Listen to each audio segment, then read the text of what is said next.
1798 1798 में फ्रांस और बर्तानिया के दरमियान सुपर पावर बनने की कशमकश जारी थी।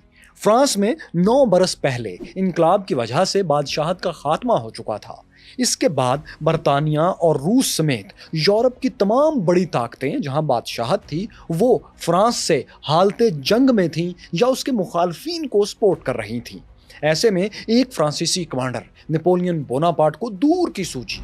उन्होंने सोचा क्यों ना एशिया और अफ्रीका के संगम पर वाक़या मिस्र पर, इजिप्ट पर कब्जा कर लिया जाए और फिर वहां से हिंदुस्तान पहुंचकर सोने की चिड़िया पर हाथ साफ किया जाए। जनूबी हिंदुस्तान की ताकतवर सल्तनत मैसूर के हुक्मरान टीपू सुल्तान भी नेपोलियन बोनापार्ट से राब्ते में थे और उनका इत्तेहादी बनने के लिए तैयार थे। मिस्र पर कब्जे का एक और फायदा नेपोलियन को यह भी नजर आ रहा था कि इसके शुमाल में बहीरा रोम, मेडिटेरेनियन सी और जनूब में बहीरा अहमर, रेड सी वाक़या थे। दरमियान में बस एक छोटी सी जमीनी पट्टी थी जिसे खोदकर इन दोनों समंदरों को मिलाया जा सकता था। इस तरह एशिया और यूरोप के दरमियान तिजारत और फौजी कब्जों का शॉर्टकट रास्ता भी खुल सकता था। यानी फ्रांस के ज़ेरे असर एक न्यू वर्ल्ड ऑर्डर कायम हो सकता था।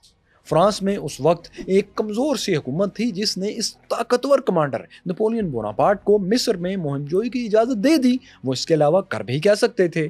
तो मई 1798 में ये कमांडर एक ताकतवर बहरी बेड़े और तकरीबन 40,000 फौजियों के साथ मिस्र फतह करने के लिए चल पड़े।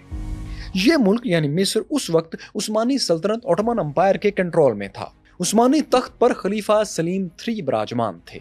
मिस्र पर उस्मानियों की तरफ से, ऑटोमन अंपायर ही की तरफ से 2 ममलूक गवर्नर्स मुराद बे और इब्राहिम बे मुश्तरका हुकूमत कर रहे थे। मिस्री या उस्मानी फौजें फ्रांस जैसी ताकत का मुकाबला तो नहीं कर सकती थी, लेकिन उन्हें सुपर पावर बर्तानिया की पूरी मदद हासिल थी। अब एक तरफ बर्तानिया और ऑटोमन अंपायर थे और दूसरी तरफ फ्रांस के टॉप कमांडर नेपोलियन बोनापार्ट। दोनों में से कौन अपना वर्ल्ड ऑर्डर कायम करने में कामयाब हुआ? और जैसा कि कहा जाता है कि नेपोलियन इस्लाम की तरफ माइल हो गए थे, तो क्या ऐसा वाकई हुआ था? मैं हूं फैसल वड़ाइच और जनरल्स एंड बैटल सीरीज के मिनी सीजन 4 की पहली किस्त में हम आपको यही सब दिखाएंगे।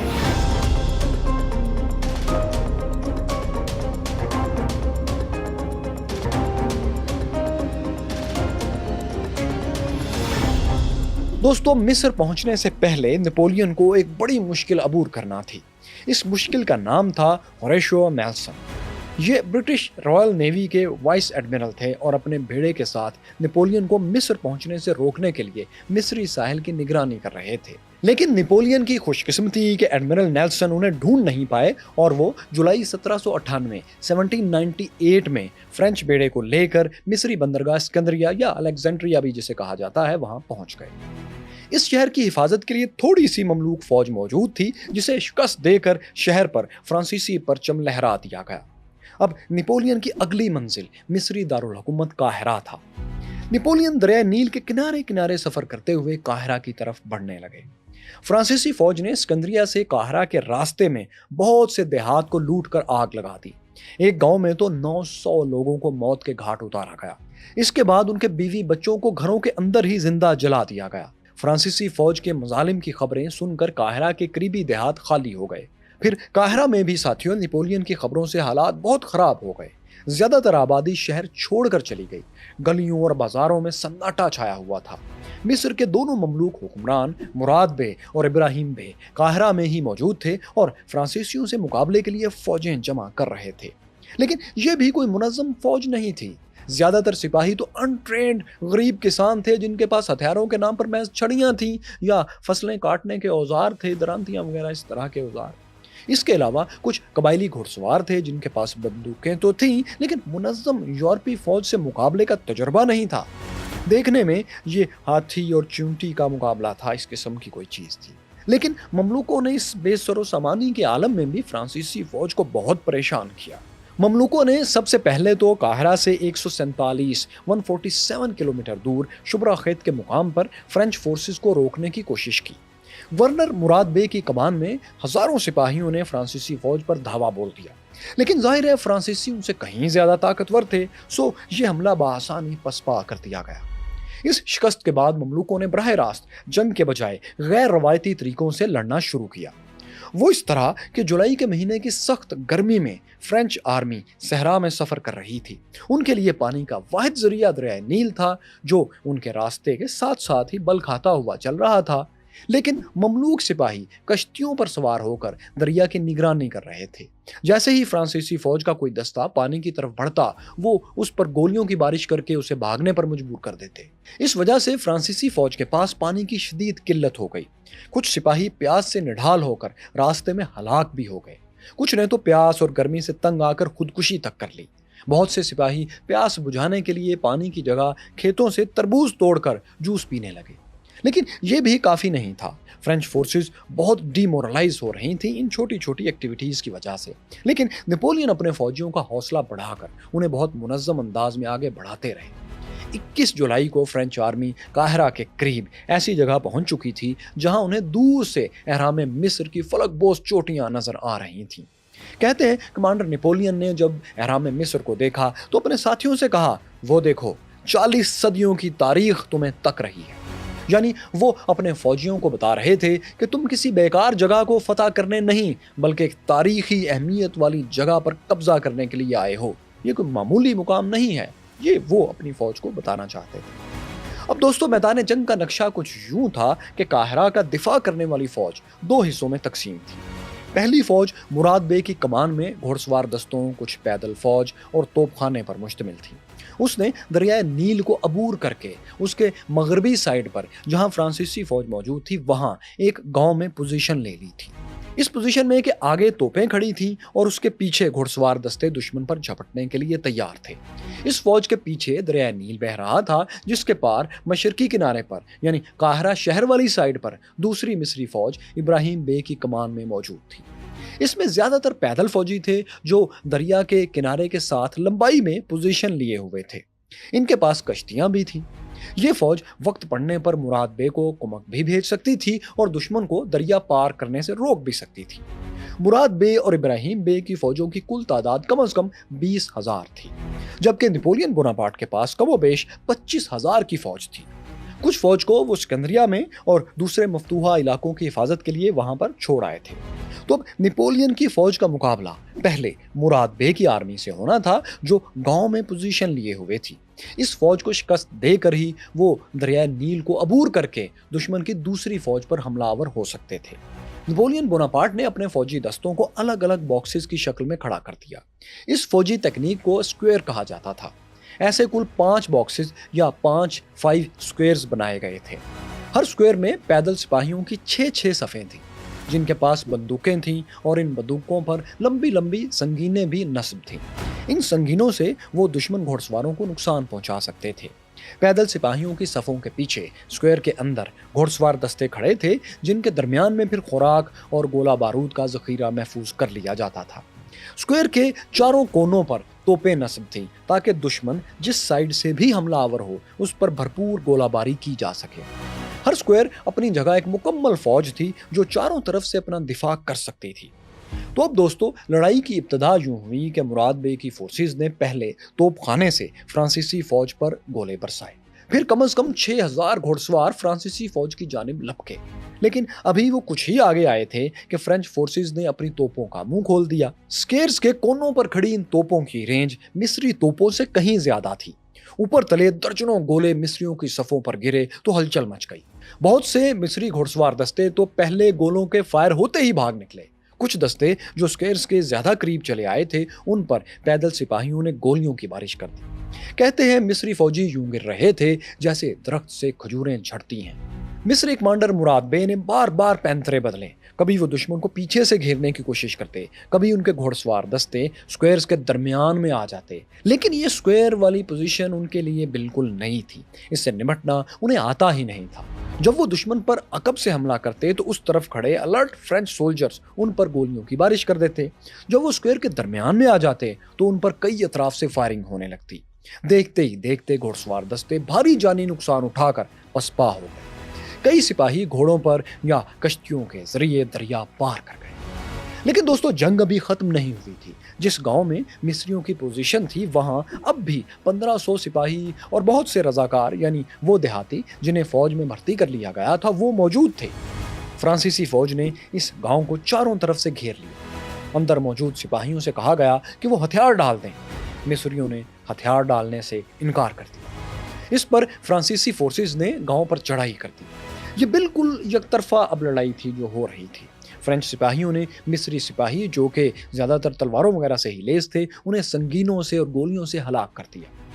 मिस्री सिपाहियों में भगदड़ मच गई। वो अपने पीछे मौजूद दरियाए नील की तरफ भागे, लेकिन उस तरफ भी फ्रांसीसी फौजी ही खड़े थे। उन्होंने मिस्रियों पर फायर खोल दिया। बेशुमार मिस्री सिपाही इसी तरह मारे गए। जो बचे वो दरिया में कूद गए, लेकिन उन पर भी फायरिंग होती रही। बहुत कम मिस्री सिपाही जाने बचाकर दरिया के पार काहिरा की तरफ पहुंच सके। कई रोज तक दरिया में मरने वालों की लाशें तैरती रहीं और फ्रेंच सोल्जर्स उन्हें निकाल निकाल कर उनके कपड़ों से कीमती चीजें चुराते रहे। Battle of the pyramids Napoleon Bonaparte ने जीत ली थी। मुराद बे की कमान में मिस्री घुड़सवार फौज तबाह हो गई थी, जबकि दरिया पार इब्राहिम बे को उनकी मदद का मौका भी नहीं मिल सका था। लड़ाई में तकरीबन 1600 मिस्री फौजी जान से गए थे। मिस्री फौज के कमांडर मुराद बे भी लड़ाई में जख्मी हुए थे, ताहम वो बच निकलने में कामयाब रहे थे। मिस्रियों के मुकाबले में फ्रांसीसियों के बमुश्किल 30 फौजी हलाक हुए थे और 260 के करीब जख्मी। फ्रांसीसी फौज ने मिस्रियों की 40 तोपें और बहुत सा साजो सामान और 400 ऊंट भी कब्जे में लिए, जो मुबैना तौर पर सोने चांदी से लदे हुए थे।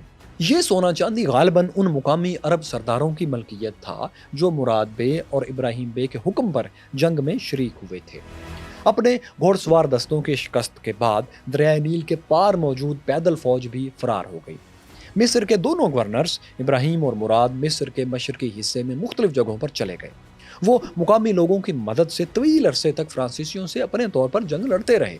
बाद में इब्राहिम शाम चले गए, जबकि मुराद बे ने मिस्र में रहकर ही फ्रेंच फोर्सेस के खिलाफ गोरिल्ला कार्रवाइयां जारी रखी। बहरहाल दोस्तों, बैटल ऑफ द पैरामिड्स के बाद काहिरा शहर बड़ी हद तक वीरान हो चुका था। मिस्री फौज में शामिल कुछ बद्दुओं ने शहर छोड़ने से पहले वहां लूट मार भी की थी और अपने ही कई हमवतनों को मौत के घाट भी उतार दिया था। 27 जुलाई को नेपोलियन अपनी फौज के साथ काहिरा में दाखिल हो गए और शहर में अमन व अमान बहाल किया। नेपोलियन ने मुकामी उलमा से बातचीत करके उन्हें यकीन दिलाया कि आम लोगों को वो कोई नुकसान नहीं पहुंचाएंगे। इन उलमा की मदद से शहर छोड़ने वाले आम लोगों को भी वापस लाया गया और काहिरा को फिर से आबाद कर दिया गया। दोस्तों, नेपोलियन बोनापार्ट ने 1 महीने से भी कम वक्त में मिस्र पर कब्जा कर लिया था। हालांकि मिस्र वो मुल्क था जिसे इस्लाम की आमद के बाद कोई यूरोपीय ताकत फतह नहीं कर सकी थी। यहाँ तक कि सलीबी जंगों के दौरान भी मिस्र किसी वक्त सलीबियों के कब्जे में नहीं गया, बल्कि इसने सलीबियों और मंगोलों दोनों को शिकस्तें दी थीं। नेपोलियन बोनापार्ट वो पहले यूरोपियन कमांडर थे जिन्होंने मिस्र पर फ्रांसीसी परचम लहराकर एक नई तारीख रकम कर दी थी। लेकिन ये कब्जा उनके लिए जाहिर है एक पीस ऑफ केक साबित हुआ था। बहुत आसानी से कमजोर सी देहाती फौज को हराकर वो फातेह हो गए थे। असल लड़ाई दोस्तों लेकिन अब इसके बाद होना थी। नेपोलियन से मुकाबले के लिए अब एक ऐसी फौज आ रही थी जिसका कमांडर मैदान जंग का माना हुआ खिलाड़ी था और उनके पास असलहा भी बेहतरीन था। ये कौन था?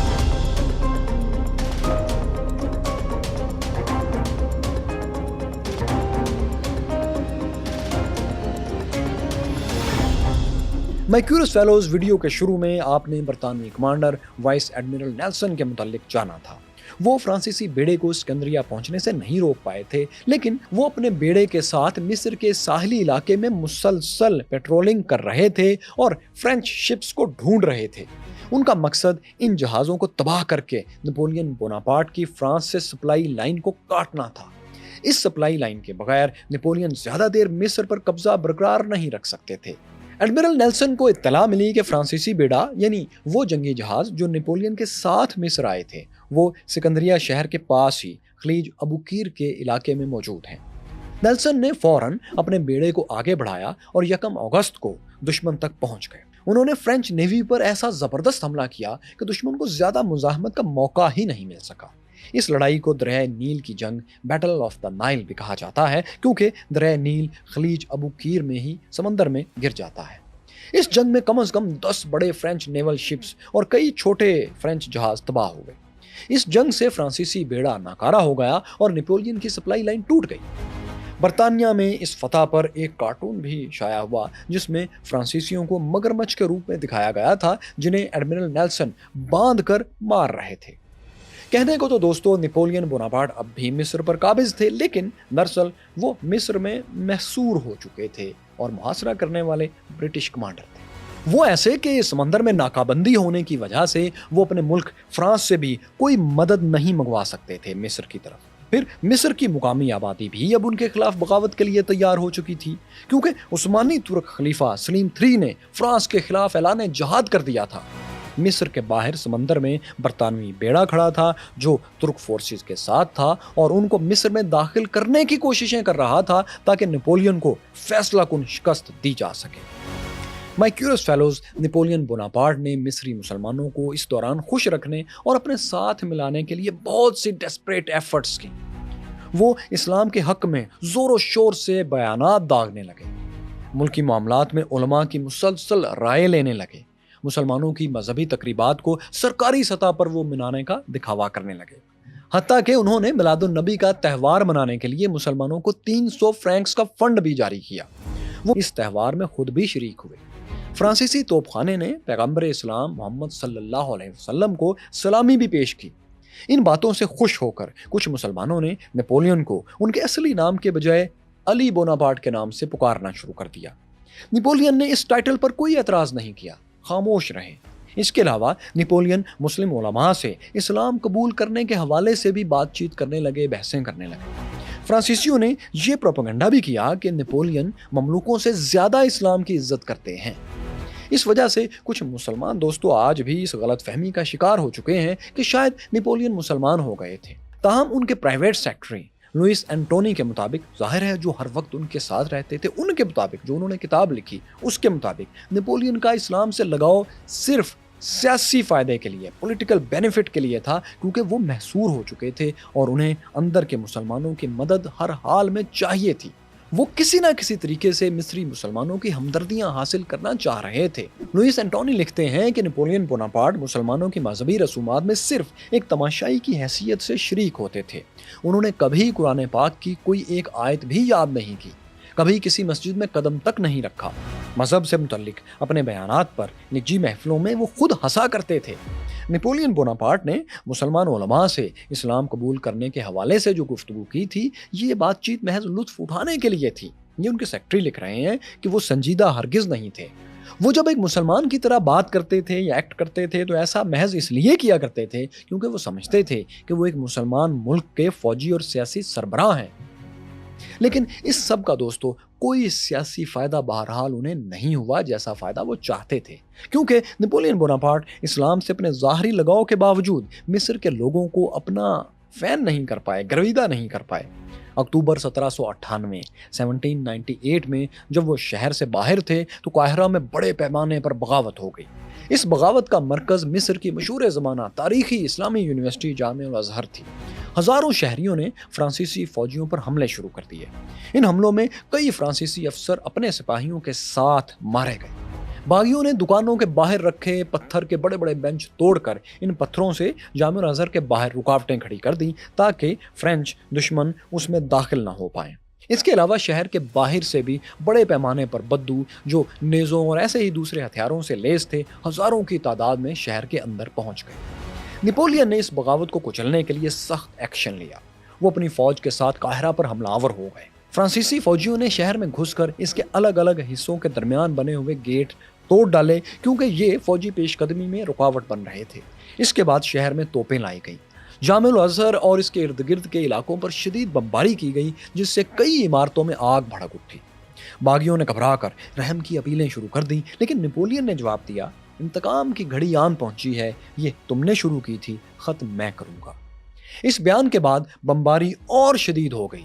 اس پر جامع الازہر کے اندر جو مسجد تھی وہاں وہ علماء جو اس بغاوت کو لیڈ کر رہے تھے وہ باہر نکلے اور خود کو فرانسیسی فوج کے رحم و کرم پر ان کے حوالے کر دیا۔ وہ بلند آواز میں رحم کی اپیلیں کرنے لگے جس پر نپولین نے بمباری رکوا دی۔ باغیوں کے لیڈرز کو کچھ عرصہ حراست میں بھی رکھا گیا اور اس دوران یہ علماء سمجھ رہے تھے کہ اب ہمیں قتل کر دیا جائے گا، لیکن نپولین نے ان باغی لیڈرز کو، ان علماء کو معاف کر دیا، مگر جو گرفتار باغی تھے انہیں معاف نہیں کیا گیا۔ नेपोलियन के हुक्म पर हर रात 30 बागियों की गर्दनें उतार दी जाती थीं। फिर इनकी लाशें बोरियों में बंद करके दरिया नील में फेंक दी जाती थीं। जिन कैदियों को कत्ल किया गया, इनमें बहुत सी खवातीन भी शामिल थीं। तमाम कैदियों को कत्ल करने का यह सिलसिला कुछ अरसे बाद आखिर बंद कर दिया गया। माय क्यूरियस फेलोज, नेपोलियन ने काहिरा में बगावत कुचल दी थी, लेकिन वो समझ चुके थे कि मिस्र उनके लिए एक बोझ बन चुका है। वो इससे हर कीमत पर रोज रोज की बगावत और बरतानवी खतरे की वजह से निकलना चाहते थे। उन्होंने मिस्र के रास्ते हिंदुस्तान पहुंचने का जो ख्वाब कभी देखा था, वो अब नामुमकिन नजर आ रहा था। अब वो मैसूर के हुक्मरान टीपू सुल्तान की भी कोई मदद नहीं कर सकते थे और ना वो उनकी मदद कर सकते थे। इसी वजह से अगले बरस मई 1799 में अंग्रेजों ने मैसूर पर कब्जा कर लिया और टीपू सुल्तान भी लड़ते लड़ते जान की बाजी हार गए। बहरहाल अब नेपोलियन मिस्र में ट्रैप हो चुके थे। उनकी घर वापसी, फ्रांस वापसी का रास्ता यानी समंदर से फ्रांस जाने का रास्ता ब्रिटिश नेवी ने बंद कर रखा था। इन हालात में उन्होंने उस्मानी कंट्रोल वाले सूबे यानी सीरिया, शाम पर हमले का फैसला किया ताकि तुर्क खलीफा पर दबाव डालकर अपने लिए घर वापसी का महफूज रास्ता हासिल किया जा सके। उनका ख्याल था कि तुर्क खलीफा चूंकि अंग्रेजों के इत्तेहादी हैं, लिहाजा शाम पर हमले की वजह से वो परेशान होकर अंग्रेजों को कहेंगे कि नेपोलियन को फ्रांस जाने दिया जाए, समंदर में इसकी नाकाबंदी खत्म की जाए ताकि नेपोलियन अपने घर चले जाएं, मिस्र भी बच जाए और शाम भी बच जाए। ये उनकी प्लानिंग थी नेपोलियन की। उन्होंने अपनी ज्यादातर फौज इसी प्लानिंग के तहत मिस्र के दिफा के लिए छोड़ी और खुद 13,000 फौज के साथ शाम में दाखिल हो गए और हमला कर दिया। नेपोलियन का शाम पर हमला शुरू में तो कामयाब रहा। उन्होंने फलस्तीनी शहर गजा और मौजूदा इसराइली शहर जाफा पर भी कब्जा कर लिया। जाफा में हथियार डालने वाले 4,000 से जायद तुर्क जंगी कैदियों को भी नेपोलियन ने कत्ल करवा दिया।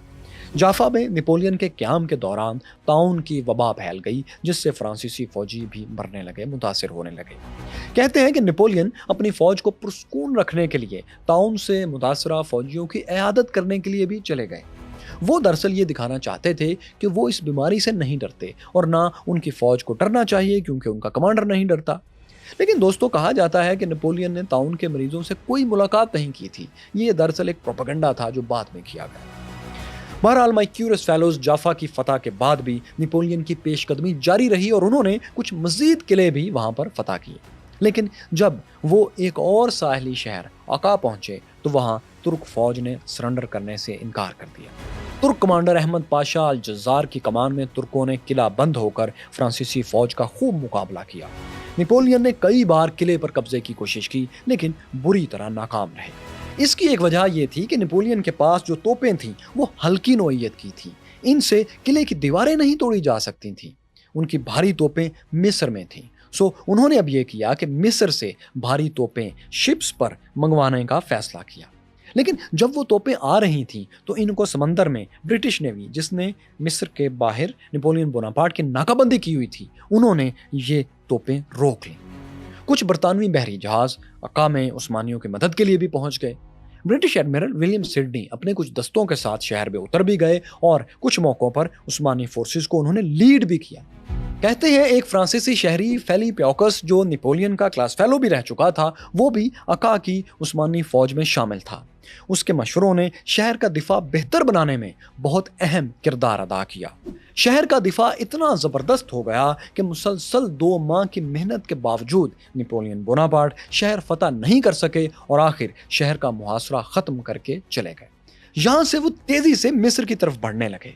रास्ते में उन्होंने गजा के अलावा हर जगह बड़े पैमाने पर इमारतों को तबाह किया ताकि दुश्मन उन पर दोबारा कब्जा करके उनसे कोई फायदा ना उठा ले। तो दोस्तों, शाम की कैंपेन में कम से कम 1800 फ्रांसीसी फौजी हलाक और तकरीबन इतने ही जख्मी हो गए थे। ताहम जिस मकसद के लिए नेपोलियन ने शाम पर हमला किया था, यानी महफूज रास्ता हासिल करने के लिए, जो कि उनका टारगेट था, वो पूरा नहीं हो सका। अगरचे वो तुर्कों से अपनी फौज की महफूज फ्रांस वापसी का एक मुआहदा करने में कामयाब हो गए, लेकिन अंग्रेजों ने ये मुआहदा नहीं माना।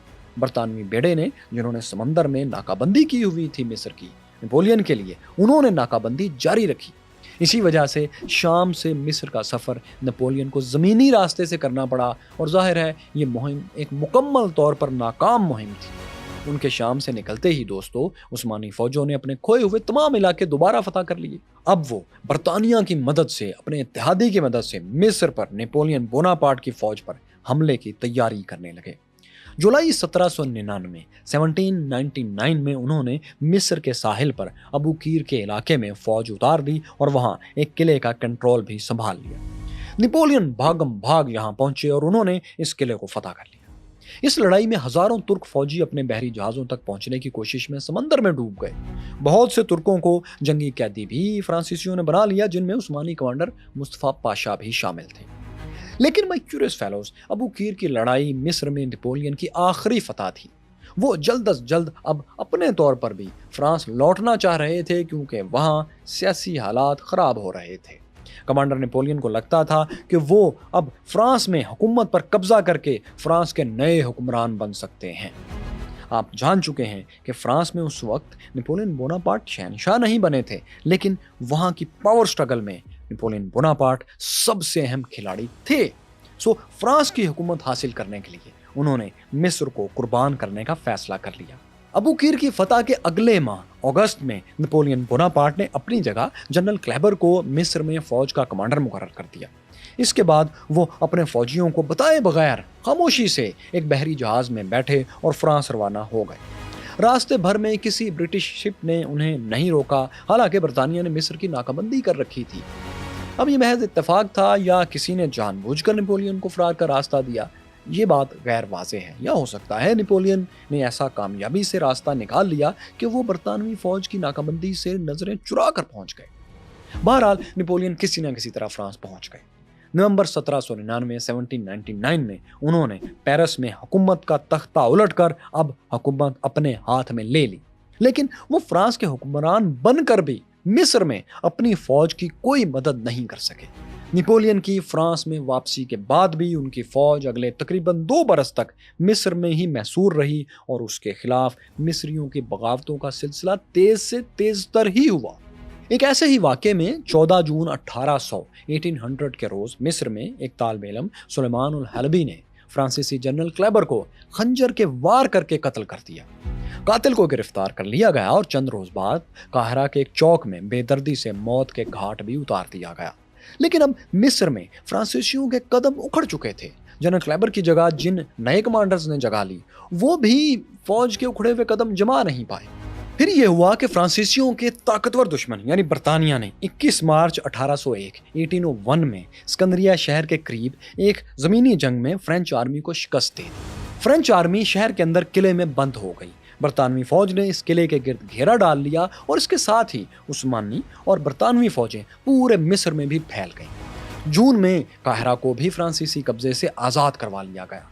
2 सितंबर को सिकंदरिया में फंसी फ्रांसीसी फौज ने भी, जो किले के अंदर थी, उसने हथियार डाल दिए।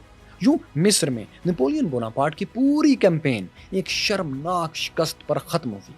नेपोलियन खुशकिस्मत थे कि वो बर वक्त मिस्र से निकल गए थे और उन्हें हथियार डालने की जिल्लत खुद नहीं उठाना पड़ी। उनका मिस्र में नहर खोदकर मेडिटेरेनियन सी और रेड सी को मिलाने का ख्वाब अधूरा रह गया, जो कि फिर तकरीबन 60 बरस बाद आखिरकार पूरा भी हुआ। मिस्र में नाकामी के बाद नेपोलियन ने दोस्तों एक नया बहरी बेड़ा तैयार किया। लेकिन 1805 में स्पेन के साहिल के नज़दीक ट्रेफाल्गर की जंग में बरतानिया ने इस फ्रांसीसी बेड़े का भी भुरकस निकाल दिया। ये एक फैसलाकुन शिकस्त थी जिसने फ्रांस की बहरी ताकत मिलिया मेट कर दी। नेपोलियन के दौर में फिर फ्रांस बड़ी बहरी ताकत कभी नहीं बन सका। लेकिन माय क्यूरियस फेलोज, नेपोलियन का न्यू वर्ल्ड ऑर्डर कायम करने का ख्वाब मिस्र या ट्रेफाल्गर की शिकस्तों से भी खत्म नहीं हुआ। फ्रांस के मशरिक में तकरीबन पूरा यूरोप फतूहात के लिए खुला पड़ा था। इन फतूहात के लिए किसी बहरी बेड़े की अब जरूरत भी नहीं थी।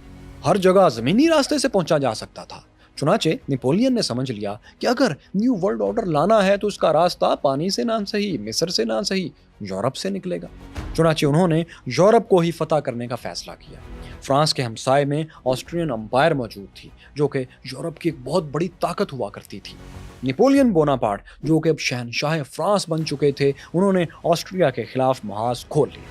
फिर एक ऐसी जंगी मुहिम दोस्तों स्टार्ट हुई जो फ्रांसीसी शहंशाह को रूस के दरवाजों तक ले गई और फ्रांस को सबसे बड़ी यूरोपीय ताकत वाकई बना दिया। लेकिन इसके बावजूद क्या नेपोलियन बोनापार्ट को फातह यूरोप कहा जा सकता है, फातह आलम कहा जा सकता है?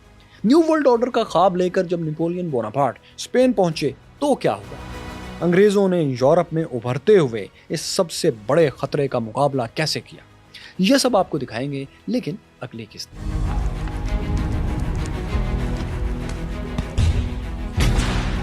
19ویں صدی 19th سینچری کے آغاز میں یورپ کئی بڑی طاقتوں میں تقسیم تھا۔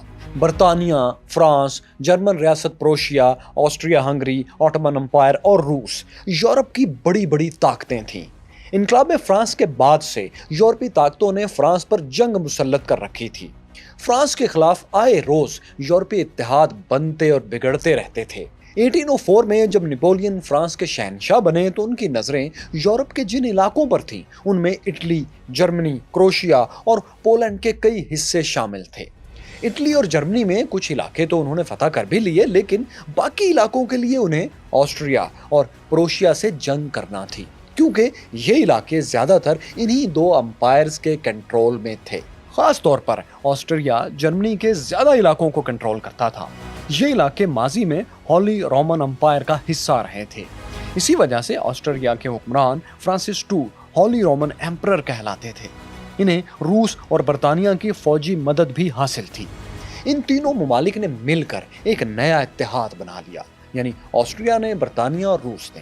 ان میں پھر یورپ کی اور کئی چھوٹی بڑی ریاستیں بھی شامل ہو گئیں۔ تو اس بڑے اتحاد نے جرمنی اور اٹلی میں فرانسیسی قبضے والے علاقوں پر بیک وقت کئی اطراف سے حملہ کرنا شروع کر دیا۔ ان حالات میں فرانسیسی شہنشاہ نیپولین بوناپارٹ ہاتھ پر ہاتھ دھرے بیٹھے نہیں رہ سکتے تھے۔ انہوں نے فوری طور پر آسٹریا پر چڑھائی کر دی تاکہ دشمن کی تمام فورسز کو اکٹھا ہونے سے پہلے ہی توڑ دیا جائے، ان پر کاری ضرب لگا دی جائے۔ دوسری طرف روسی شہنشاہ الیگزینڈر زار روس ایک بڑی فوج لے کر آسٹریا کی مدد کے لیے پہنچ گئے۔ پھر آسٹریا کے دارالحکومت ویانا شہر کے قریب ایک تاریخی معرکہ ہوا جس کے انجام نے عالمی طاقتوں کو زچ کر دیا۔ نیپولین نے آسٹریا اور روس کی مشترکہ طاقت کا مقابلہ کیسے کیا؟ اسپین میں فرانس کی فوجی مہم کا کیا انجام ہوا؟ میں ہوں فیصل وڑائچ اور دیکھو سروجانو کی generals and battle series season 4 کی اس ویڈیو میں ہم آپ کو یہی سب دکھائیں گے۔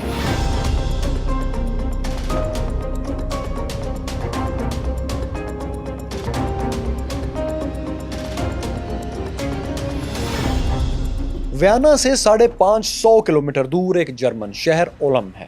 یہ شہر آسٹریا کے دارالحکومت ویانا کی اہم ترین دفاعی لائن تھا۔ یہاں آسٹریا کے ایک کمانڈر جنرل میک تقریباً 60,000 فوج کے ساتھ دفاعی پوزیشن لیے ہوئے تھے، ڈیفنس لیے ہوئے تھے، جبکہ ان کی مدد کے لیے ایک روسی فوج جنرل کوٹوزوف کی کمان میں مشرق کی طرف سے اولم کی طرف آ رہی تھی۔ جنرل میک نے صرف یہ کرنا تھا کہ جنرل کوٹوزوف کی آمد تک کسی نہ کسی طرح فرانسیسیوں کو روکے رکھنا تھا۔ اگر وہ کامیاب ہو جاتے اور روسی فوج ان کی مدد کے لیے آ جاتی تو نیپولین کے لیے شدید مشکلات پیدا ہو سکتی تھیں۔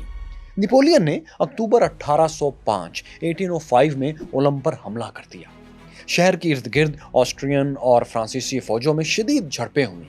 ان لڑائیوں میں کم از کم 2000 فرانسیسی فوجی اور 4000 آسٹریلینز فوجی ہلاک ہو گئے یا زخمی ہوئے۔ مسلسل جھڑپوں کے بعد فرانسیسی فوج نے 30,000 سے زائد آسٹریلین فوجیوں کو قیدی بنا لیا، جبکہ جنرل میک 27,000 فوجیوں کے ساتھ اولم میں محصور ہو گئے، وہاں پر قیدی ایک طرح سے ہو گئے۔ نیپولین بوناپارٹ نے جنرل میک کو پیغام بھیجا کہ اب مزاحمت کا کوئی فائدہ نہیں، ہتھیار ڈال دیجئے۔ جنرل میک نے جواب دیا، اگر 25 اکتوبر تک مجھے مدد نہ ملی تو میں سرنڈر کے بارے میں سوچوں گا، ورنہ نہیں۔ اس کے جواب میں نیپولین کے نمائندوں نے جنرل میک کو بتایا کہ جناب، جس روسی فوج کی آمد کا آپ انتظار کر رہے ہیں وہ تو بھی ہفتوں دور ہے، اس کی آمد سے پہلے آپ کی فوج تو تباہ ہو جائے گی۔ اس خبر سے، اور شاید انہوں نے خود بھی کوئی تصدیق کی، جنرل میک بہت مایوس ہو گئے۔ انہوں نے 25 اکتوبر کے بجائے 20 اکتوبر کو ہی سرنڈر کر دیا۔ 27,000 آسٹریلین فوجی شہر سے باہر آئے اور فرانسیسیوں کے سامنے انہوں نے ہتھیار پھینک دیے۔ جب جنرل میک کو نیپولین کے سامنے لایا گیا تو اس کمانڈر نے اپنا تعارف کچھ اس طرح کروایا کہ میں ہوں بدقسمت کمانڈر میک۔ نیپولین نے اس کے فوجیوں کے ساتھ لیکن اچھا سلوک کیا، بلکہ اس کے زخمی فوجیوں کو بہادری سے لڑنے پر سلیوٹ بھی کیا۔ تو دوستو، یوں اب نیپولین بوناپارٹ اولم شہر پر قابض ہو چکے تھے۔ انہوں نے دشمن کے 60,000 فوجی جنگی قیدی بھی بنا لیے تھے اور 200 توپوں پر بھی قبضہ جما لیا تھا۔ اس کی وجہ سے ویانا کی اہم ترین دفاعی لائن اب ٹوٹ گئی تھی اور آسٹریلین امپائر کا دارالحکومت نیپولین کے رحم و کرم پر آ چکا تھا۔ نیپولین تیزی سے اب ویانا کی طرف بڑھنے لگے اور 14 نومبر کو اسے بھی فتح کر لیا۔ اب انہیں جنرل کوٹوزوف سے نپٹنا تھا جو کہ ویانا سے کافی دور شمال میں موجود تھے۔ ان کے پاس 36,000 روسیوں اور 22,000 آسٹریلین فوجیوں سمیت 58,000 کی ایک فوج تھی۔ اس کے مقابلے میں نیپولین کے پاس 75,000 سولجرز تھے۔ اب نیپولین نے جنرل کوٹوزوف کا مقابلہ کرنے کے لیے ان کی طرف بڑھنا شروع کر دیا، اور جیسے ہی جنرل کوٹوزوف اور ان کی آرمی کو پتہ چلا کہ ویانا میں شکست ہو چکی ہے تو انہوں نے بھی ویانا سے اب دور ہٹنا شروع کر دیا۔ تو صورتحال کچھ یوں بنی کہ روسی کمانڈر اب آگے تھے اور نیپولین بوناپارٹ ان کے پیچھے تھے۔ جنرل کوٹوزوف نے کچھ فوجی دستے پیچھے چھوڑ دیے تاکہ وہ فرانسیسیوں کے حملے کو تھوڑا سست کر سکیں اور اپنی جان بچا کر زیادہ آگے بڑھ سکیں یا پھر بہتر پوزیشن لے سکیں۔ ان کی یہ اسٹریٹجی کامیاب رہی اور وہ ویانا کے شمال میں نارتھ میں 155 کلومیٹر دور آسٹلیٹس کے قصبے کو کراس کر کے مشکل پہاڑی علاقوں میں داخل ہو گئے اور وہاں انہوں نے پھر دفاعی پوزیشن لے لی۔ اس دوران انہیں 30,000 روسی فوجیوں کی ایک نئی مدد بھی مل گئی، یعنی ان کی کل تعداد اب فرانسیسیوں سے بڑھ گئی تھی۔ اس دوران دوستو نیپولین بھی آسٹلیٹس قصبے کے قریب ہی پہنچ چکے تھے۔ جب انہیں معلوم ہوا کہ دشمن کے پاس زیادہ فوج ہے تو انہوں نے رشینز کو پھنسانے کے لیے ایک زبردست چال چلی۔ انہوں نے اپنے ہزاروں فوجیوں کو آسٹریا میں اپنے ہی قبضے والے مختلف علاقوں میں بھیج دیا۔ اس طرح ان کی فوج کم ہو کر 53,000 رہ گئی۔ لیکن نیپولین نے دشمن کو دراصل ایک غلط تاثر دیا تھا کہ میری فوج بہت ہی کمزور ہو گئی ہے، آؤ اور مجھ پر حملہ کر دو۔ روسیوں کو جب معلوم ہوا کہ نیپولین کے پاس ان سے بہت کم فوج ہے تو وہ فوری طور پر، خاص طور پر زار روس جو کہ اب وہاں پہنچ چکے تھے میدان جنگ میں، وہ حملے کے لیے تیار ہو گئے، یعنی وہ نیپولین کے دھوکے میں آ گئے۔ اگرچہ ان کے جنرل کوٹوزوف نے اپنے شہنشاہ کو زار روس کو محتاط رہنے کا مشورہ دیا لیکن ان کی سنی نہیں گئی۔ روسی شہنشاہ الیگزینڈر دراصل یہ آسان موقع گوانا نہیں چاہتے تھے۔ انہوں نے جنرل کوٹوزوف کے سمجھانے کے باوجود فرانسیسی فوج پر حملے کا حکم دے دیا۔ 2 دسمبر کو آسٹلیٹس قصبے کے سامنے میدان جنگ سج گیا اور روسی فوج نے 3 حصوں میں تقسیم ہو کر میدان جنگ میں پوزیشنز لے لی۔ ان کے سینٹر والے حصے کے پیچھے قصبہ تھا اور سامنے چند پہاڑیاں تھیں۔ روسی فوج نے ان پہاڑیوں پر بھی مورچے بنا لیے۔ سینٹر کے بائیں جانے والے حصے کے پیچھے کچھ تالاب تھے جن میں کہ برف جمی ہوئی تھی۔ روسی فورسز کے سامنے نیپولین نے بھی اپنی فوج کو 3 ہی حصوں میں کھڑا کیا، لیکن انہوں نے جان بوجھ کر دائیں سائیڈ پر اپنی فوج کی تعداد بہت ہی کم رکھی، بلکہ کم دکھائی۔ اس طرح انہوں نے روسیوں کو یہ تاثر دیا کہ ان کا دایاں حصہ اتنا کمزور ہے کہ اسے آسانی سے شکست دی جا سکتی ہے۔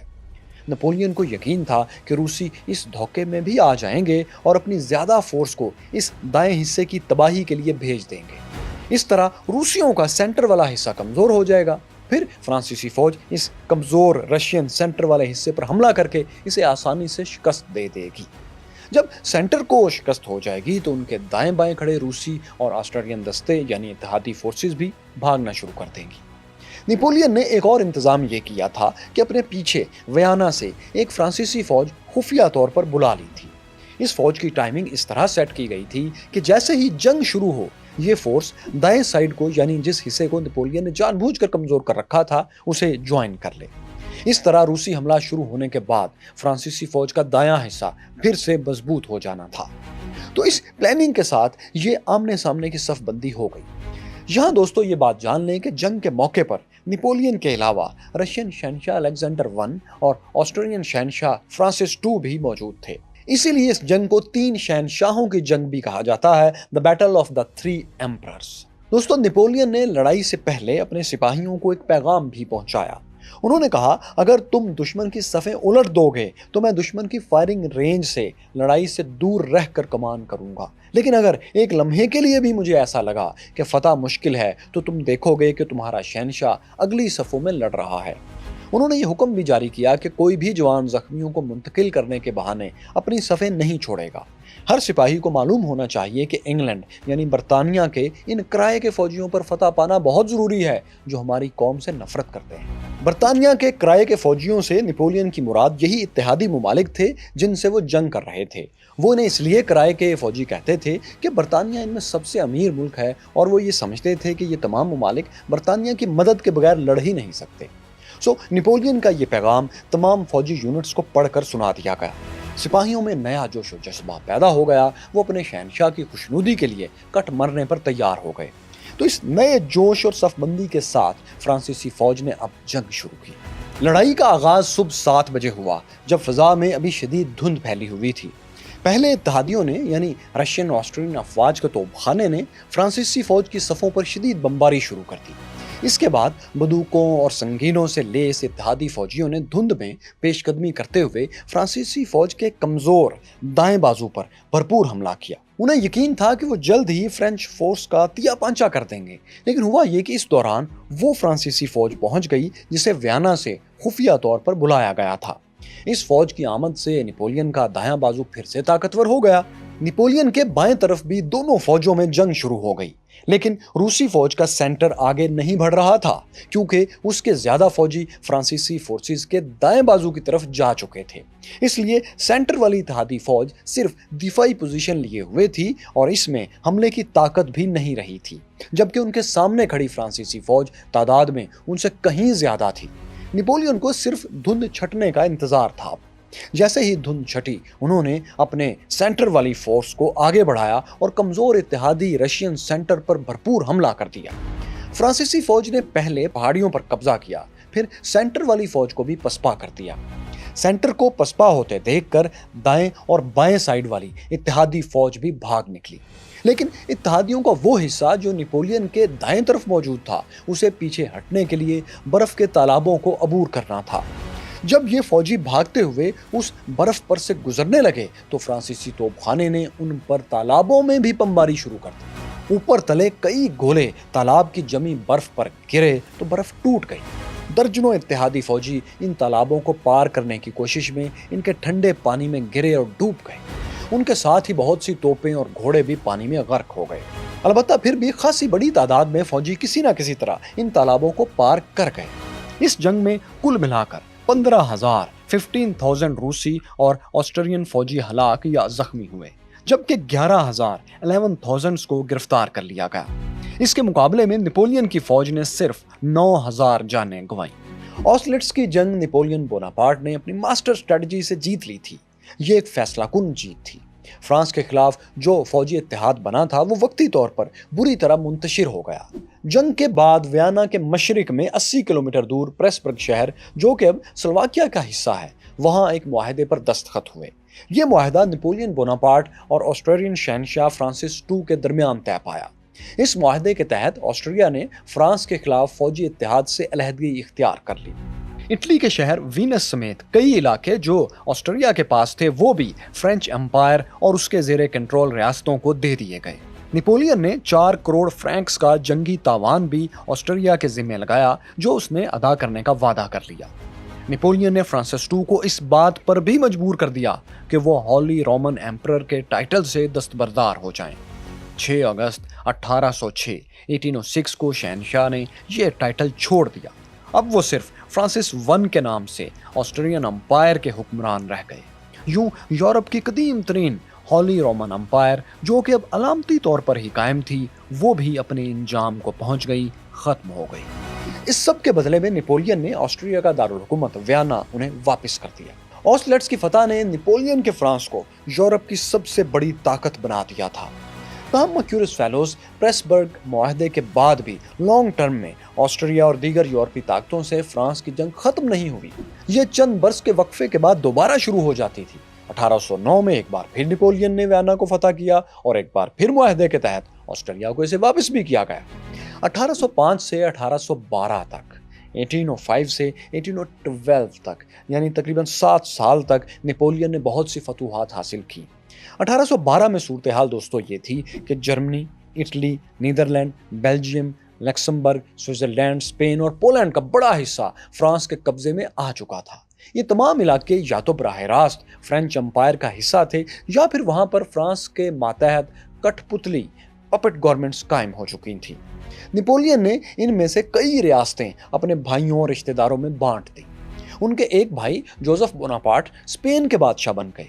एक और भाई लुइस बोनापार्ट को हॉलैंड, یا موجودہ نیدرلینڈ جسے ہم کہتے ہیں وہاں کا بادشاہ بنا دیا گیا۔ ایک تیسرے بھائی جیرومی بوناپارٹ جرمن ریاست ویسٹ فالیا کے بادشاہ بنا دیے گئے۔ نپولین نے اپنے ایک اور برادر ان لا جوچم موریٹ کو اٹلی کی ریاست نیپلز کا حکمران مقرر کر دیا۔ اس طرح جوچم کی بیوی اور نپولین کی بہن کیرولین نیپلز کی ملکہ بن گئیں۔ یوں ان کی ایک بہن الیزا بوناپارٹ ایک اور اطالوی ریاست ٹسکانی کی ملکہ بنی۔ نپولین کی والدہ لیٹیزیا بوناپارٹ کو شہنشاہ کی ماں ہونے کی وجہ سے احتراماً میڈم میری کہا جانے لگا، لیکن انہیں دنیا کی خوش قسمت ترین happiest mother of the world بھی کہا جاتا تھا، کیونکہ ان کے زیادہ تر بچے بادشاہ یا ملکہ بن چکے تھے۔ مگر اس خوش قسمت ماں کو ہر وقت دھڑکا لگا رہتا تھا کہ ان کی اتنی زیادہ خوشیوں کو کسی کی نظر لگ گئی تو کیا ہوگا، کچھ کہیں غلط نہ ہو جائے۔ جب بھی نپولین کسی فوجی مہم پر جاتے تو میڈم میری ان کے ہر خط کو ڈر ڈر کر کھولتی تھی کہ کہیں اس میں نپولین کی موت کی خبر ہی نہ ہو۔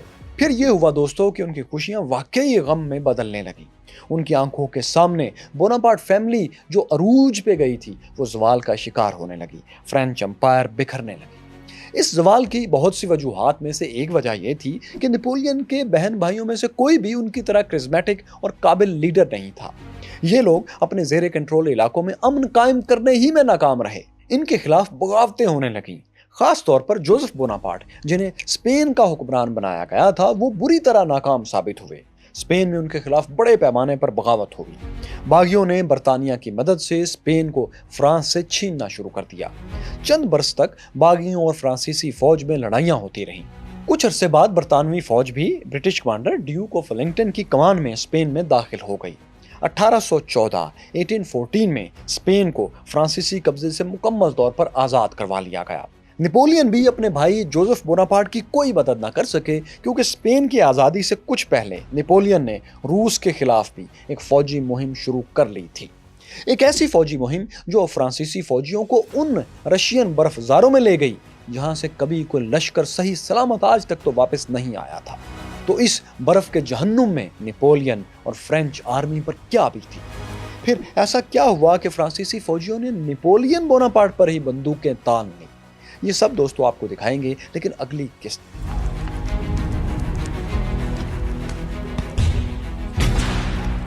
1812 میں نپولین بوناپارٹ کے پاس یورپ میں سب سے بڑی امپائر اور طاقتور ترین فوج تھی۔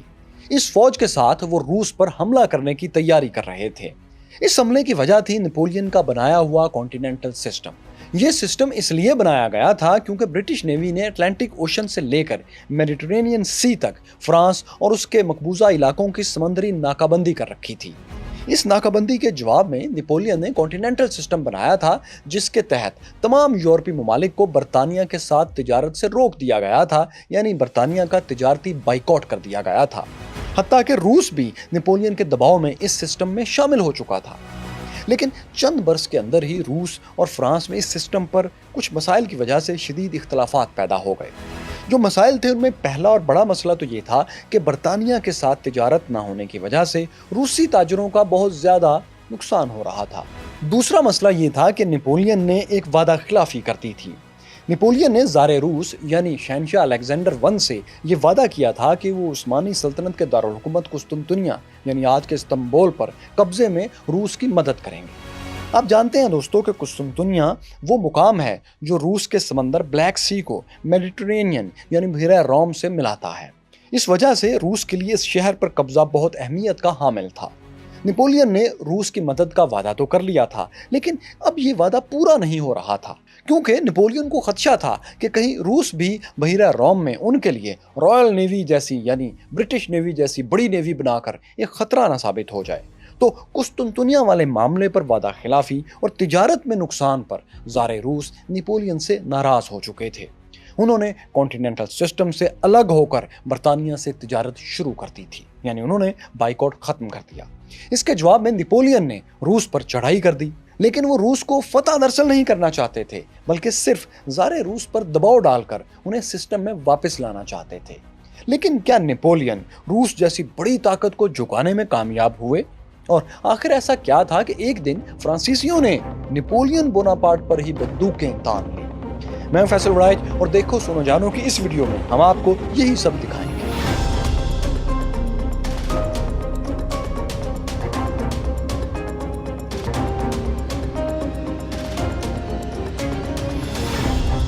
दोस्तों ये जो पहाड़ी आप देख रहे हैं ये बाल्टिक स्टेट लिथुआनिया में दरिया नेमान के किनारे वाक़या है। इसे नेपोलियन हिल कहते हैं। 24 जून 1812 1812 के रोज नेपोलियन इसी पहाड़ी से अपनी अजीमुशान फौज को दरिया अबूर करके रूस में दाखिल होता देख रहे थे। कहते हैं यूरोप की तारीख में दोस्तों इतनी बड़ी फौज इससे पहले कभी नहीं देखी गई थी।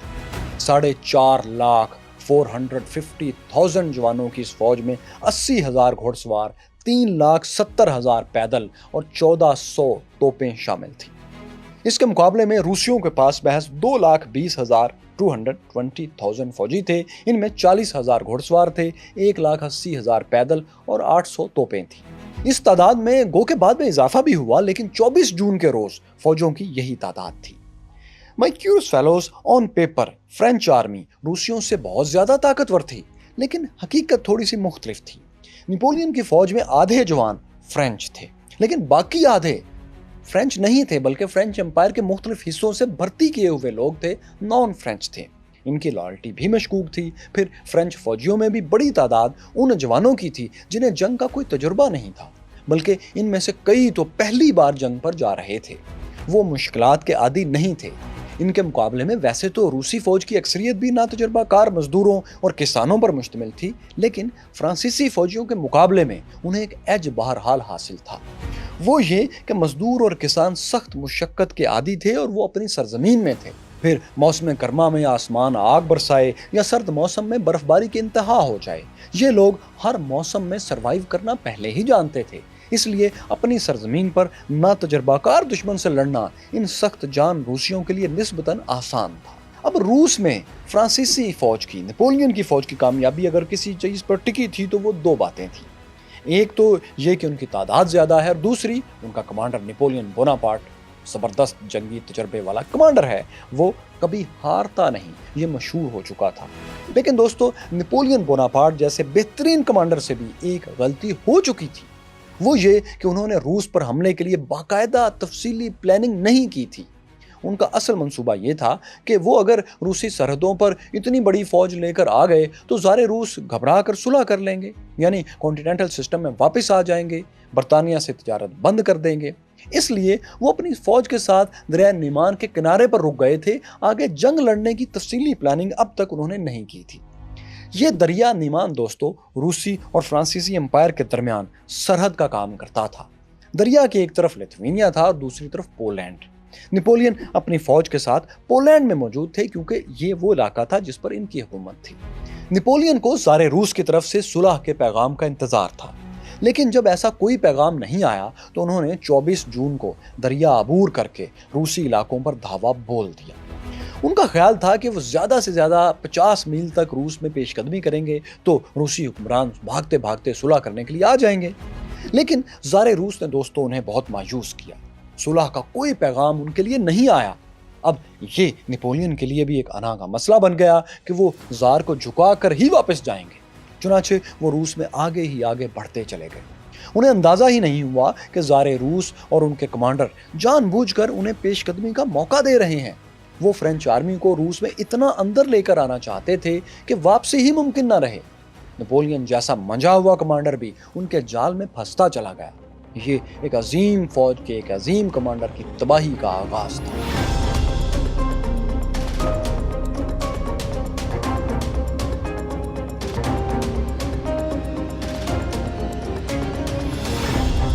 शुरू के 1-2 हफ्ते तो नेपोलियन की फौजी मुहिम बड़ी कामयाबी से जारी रही। उनकी फोर्सेस ने लिथुआनिया का एक अहम शहर विल्नियस भी फतह कर लिया और इसे अपनी सप्लाई लाइन का हेडक्वार्टर भी बना लिया। फिर वो मौजूदा बेलारूस से गुजरते हुए मॉस्को की तरफ बढ़ने लगे। दोस्तों यहाँ आपको ये बता दें कि उस जमाने में मॉस्को नहीं बल्कि इसके शुमाल में, नॉर्थ में सेंट पीटर्सबर्ग रूस का कैपिटल था, दारुल हुकूमत था। ज़ारे रूस अलेक्जेंडर I उस शहर में महफूज बैठे थे, जबकि नेपोलियन बोनापार्ट मॉस्को की तरफ जा रहे थे। इसकी वजह शायद ये थी कि मॉस्को भी रूस के लिए बहुत ही अहम शहर था। ये रूसी ऑर्थोडॉक्स चर्च का मरकज था और रूसी अवाम इसे मुकद्दस जानते थे। नेपोलियन का ख्याल था कि इस शहर को खतरे में देखकर ज़ारे रूस फौरी सुलह कर लेंगे या उन्हें रोकने के लिए कोई बड़ी जंग शुरू कर देंगे। लेकिन ये फिर नेपोलियन की गलत फहमी थी। نہ صلح کا پیغام آیا اور نہ زار کی فوج ان کے مقابلے پر آئی، بلکہ فرانسیسی پیش قدمی کے سامنے رشین آرمی مسلسل پیچھے ہی ہوتی چلی گئی، پسپا ہوتی چلی گئی۔ اب دوستو یوں تھا کہ ویلنیس سے ماسکو کا راستہ 900 کلومیٹر سے بھی زیادہ طویل تھا اور اسے طے کرنے میں 2 ماہ کا عرصہ لگنا تھا۔ 4.5 لاکھ فرانسیسی فوج کو ماسکو لے جانے کے لیے بے پناہ خوراک کی ضرورت تھی۔ اس لیے روسیوں نے یہ کیا کہ پیچھے ہٹتے ہوئے راستے کے ہر گاؤں اور کھیت کو خود ہی جلا دیا اور پانی کے کنووں میں زہر ملا دیا، حتیٰ کہ مویشیوں تک کو موت کے گھاٹ اتار دیا گیا تاکہ فرانسیسی فوج بھوکی پیاسی مرنے لگے۔ پھر روسی دیہاتیوں نے بھی فرینچ فورسز پر گوریلا حملے شروع کر دیے۔ وہ اچانک ایک طرف سے آتے، حملہ کرتے، کچھ فرانسیسیوں کو موت کے گھاٹ اتارتے اور کچھ جو راشن ہاتھ آتا وہ لے کر فرار ہو جاتے۔ رشین آرمی کے ریگولر دستوں نے بھی یہی کام شروع کر دیا۔ وہ فرانسیسی فوج کے خلاف چھاپہ مار کارروائیاں کرنے لگے۔ خاص طور پر لتھوینیا کے شہر ویلنیس سے فرانسیسی فوج کو جو سپلائیز بھیجی جاتی تھیں انہیں بھی روسی فوجی یا دیہاتی لوٹ لیا کرتے تھے۔ سپلائی لائن کی حفاظت کے لیے نپولین کو بہت سے فوجی دستے پیچھے چھوڑنا پڑتے تھے، لیکن ان دستوں پر بھی روسیوں کے حملے جاری رہتے تھے۔ نپولین نے بہت کوشش کی کہ وہ روسی فوج کے بڑے حصے کو کسی طرح گھیر کر تباہ کر دیں تاکہ روسی ہتھیار ڈال دیں اور مزاحمت کے قابل نہ رہیں۔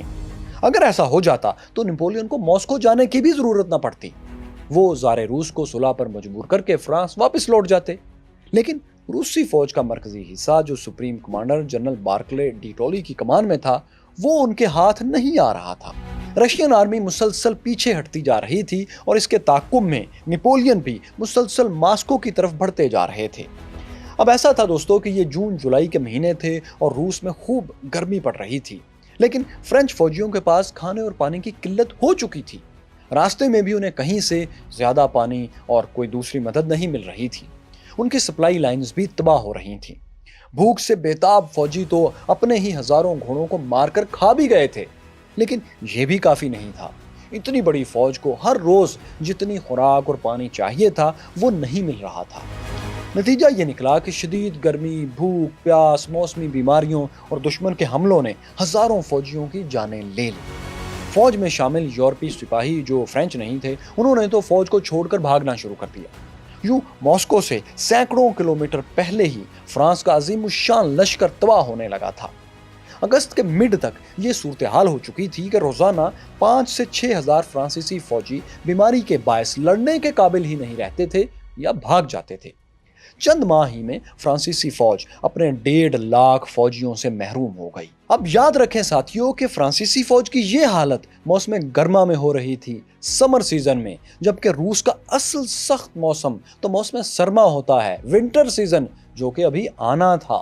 تو سرما سے کچھ پہلے 18 اگست کو ماسکو سے 400 کلومیٹر دور سمولنسک شہر میں فرینچ آرمی روسیوں کی مرکزی فوج کے قریب پہنچ گئی۔ اس موقع پر روسیوں اور فرینچ آرمی کی پہلی بڑی لڑائی بھی ہوئی۔ روسی فوج شہر میں قلعہ بند ہو گئی تھی۔ نپولین بوناپارٹ کے پاس پورا موقع تھا کہ وہ شہر کو گھیرے میں لے کر دشمن کی ماسکو واپسی کا راستہ بند کر دیں۔ اس طرح روسی شہر میں بالکل محصور ہو جاتے اور ان کی پوری فوج تباہ ہو جاتی۔ لیکن نپولین نے نہ جانے کیوں بہت بڑی فوجی غلطی کر دی اور شہر کا مکمل محاصرہ کرنے کے بجائے شہر کے صرف مرکزی دروازے پر اٹیک کر دیا سیدھا۔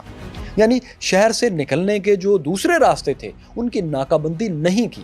اپنے اٹیک میں فرانسیسی فوج نے یہ کیا کہ پہلے تو توپ خانے سے شہر کے اس مرکزی دروازے پر سامنے سے شدید بمباری کی اور اس کے بعد وہ شہر میں داخل ہو گئے۔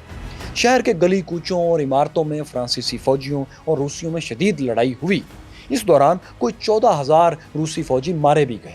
نپولین نے بھی 10,000 فوجی گنوائے۔ 2 روز کی لڑائی کے بعد روسی فوج شہر کے دیگر راستوں سے جن کی ناکہ بندی نہیں کی گئی تھی وہاں سے نکل کر پھر ماسکو کی طرف چلے گئے۔ نپولین نے شہر پر تو قبضہ کر لیا، مگر دوستو انہیں ایک بار پھر روسی فوج کا تعاقب ہی کرنا پڑا۔ اب صورتحال یہ تھی کہ روسی جنرل بارکلے آگے تھے اور نپولین پیچھے۔ جانے یہ بلی چوہے کا کھیل کب تک جاری رہتا، لیکن اچانک جنرل بارکلے کو روسی شہنشاہ کا پیغام ملا جس نے کہ لڑائی کا نقشہ ہی بدل دیا۔ زار روس نے کہا تھا کہ دشمن کو تھکانے کی ایکسرسائز بہت ہو چکی، اب نپولین سے فیصلہ کن جنگ کی جائے۔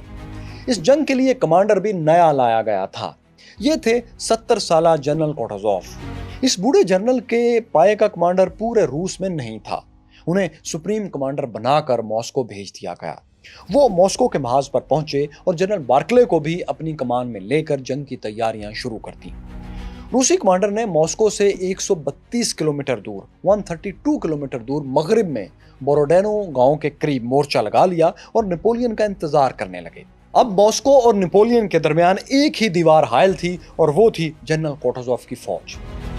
दोस्तों, जब नेपोलियन को मालूम हुआ कि रूसी फैसलाकुन जंग की तैयारी कर चुके हैं तो उनकी खुशी की इंतहा न रही। वो यही तो चाहते थे कि दुश्मन एक फैसलाकुन जंग के लिए सामने आए और वो उसे तबाह कर दे। उन्होंने अपनी थकी हुई फौज को जोश दिलाकर आगे बढ़ाया और बोरोडिनो पहुंच गए। फिर 7 सितंबर 1812 को वाकई एक फैसलाकुन जंग लड़ी गई, लेकिन नेपोलियन की मर्जी की फैसलाकुन जंग के लिए शायद अब बहुत देर हो चुकी थी।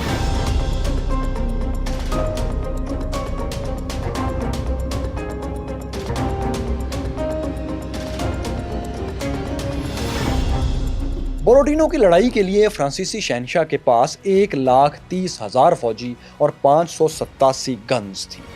रूसियों के पास 1,20,000 सोल्जर और 640 तोपें थी, गन्स थी।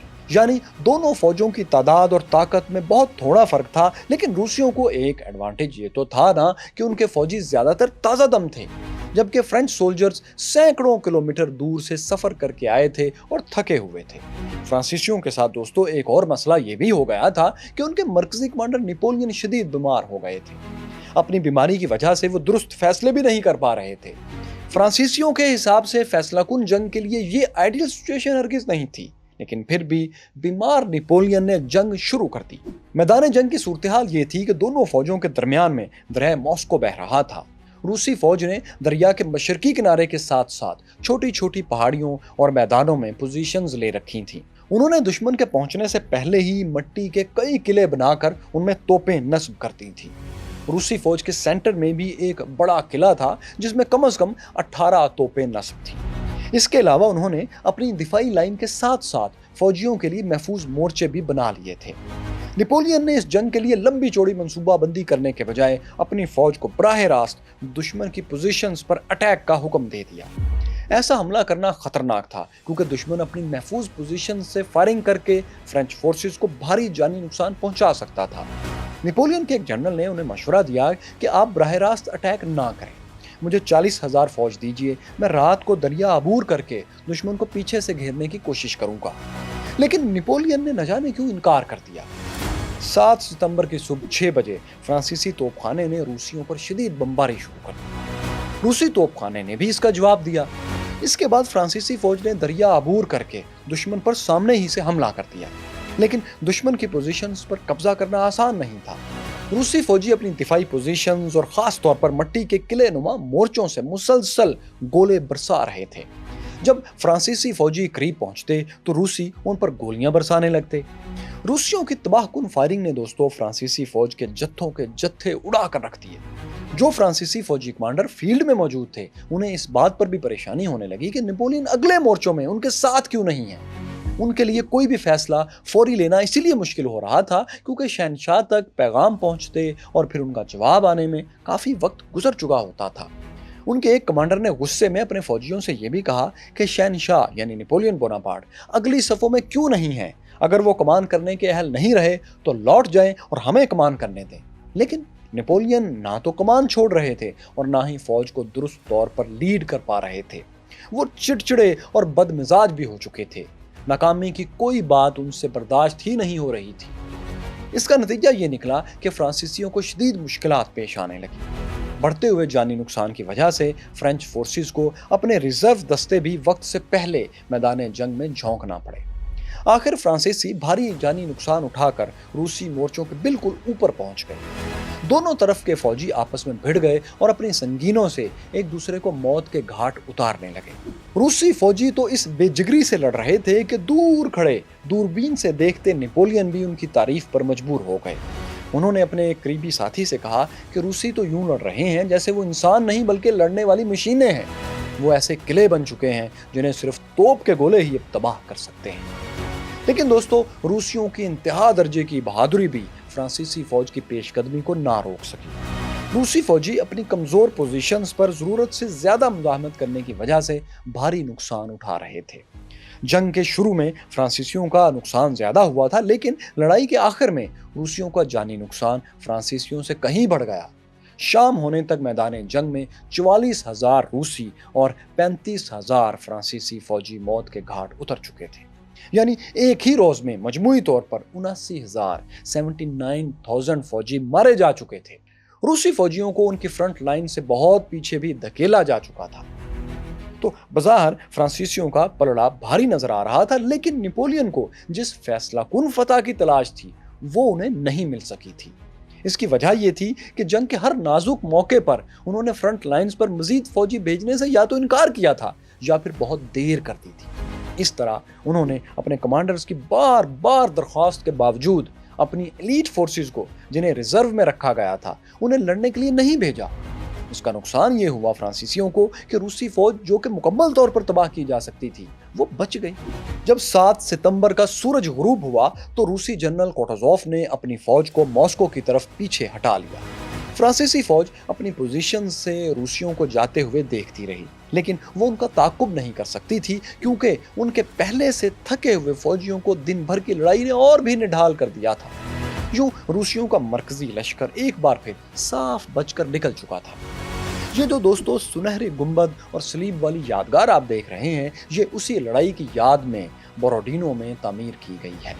اس کے علاوہ جنرل کوٹوزوف کی یادگار بھی یہاں موجود ہے، جس پر ایک شاہین پر پھیلائے بیٹھا ہے۔ مائی کیوریس فیلوز، بوروڈینو کی لڑائی کو نپولین کی سب سے خونی جنگوں میں سے ایک مانا جاتا ہے۔ بظاہر اس میں نپولین جیت تو گئے تھے، لیکن یہ فیصلہ کن فتح بہرحال نہیں تھی۔ روسی فوج اب بھی پوری طرح یونائٹڈ تھی، حملے کے لیے تیار تھی۔ پسپائی کے باوجود روسی کمانڈر، سپریم کمانڈر جنرل کوٹوزوف اب بھی فتح کے لیے پرامید تھے۔ بوروڈینو کے میدان سے پیچھے ہٹنے کے بعد انہوں نے ماسکو کے قریب ایک گاؤں میں اپنے کمانڈرز کے ساتھ میٹنگ کی۔ اس میٹنگ میں انہوں نے روسی شہنشاہ سے اجازت لیے بغیر اپنے طور پر ایک بہادرانہ، ایک بولڈ سٹیپ لیا اور ماسکو کا مزید دفاع نہ کرنے کا فیصلہ کیا، بلکہ اس شہر کو خالی چھوڑ کر وہ مزید پیچھے ہٹ کر کسی نئی جگہ پوزیشن لینے کے لیے چل پڑے۔ ان کے خیال میں اس طرح وہ فرانسیسی فوج کو مزید تھکا سکتے تھے۔ اب یوں ہوا کہ وہ ماسکو شہر کے مشرق میں دراصل پسپا ہوئے اور فرینچ آرمی جو مغرب کی طرف سے آ رہی تھی اس کے لیے میدان صاف چھوڑ دیا۔ بوروڈینو کی لڑائی کے ایک ہفتے بعد 14 ستمبر کو نپولین بوناپارٹ اپنی فوج کے ساتھ ماسکو میں فاتحانہ داخل ہوئے، لیکن جب وہ وہاں پہنچے تو اتنا بڑا شہر خالی تھا۔ شہر کی تقریباً 2.5 لاکھ آبادی میں سے صرف 25,000 لوگ ہی وہاں موجود تھے۔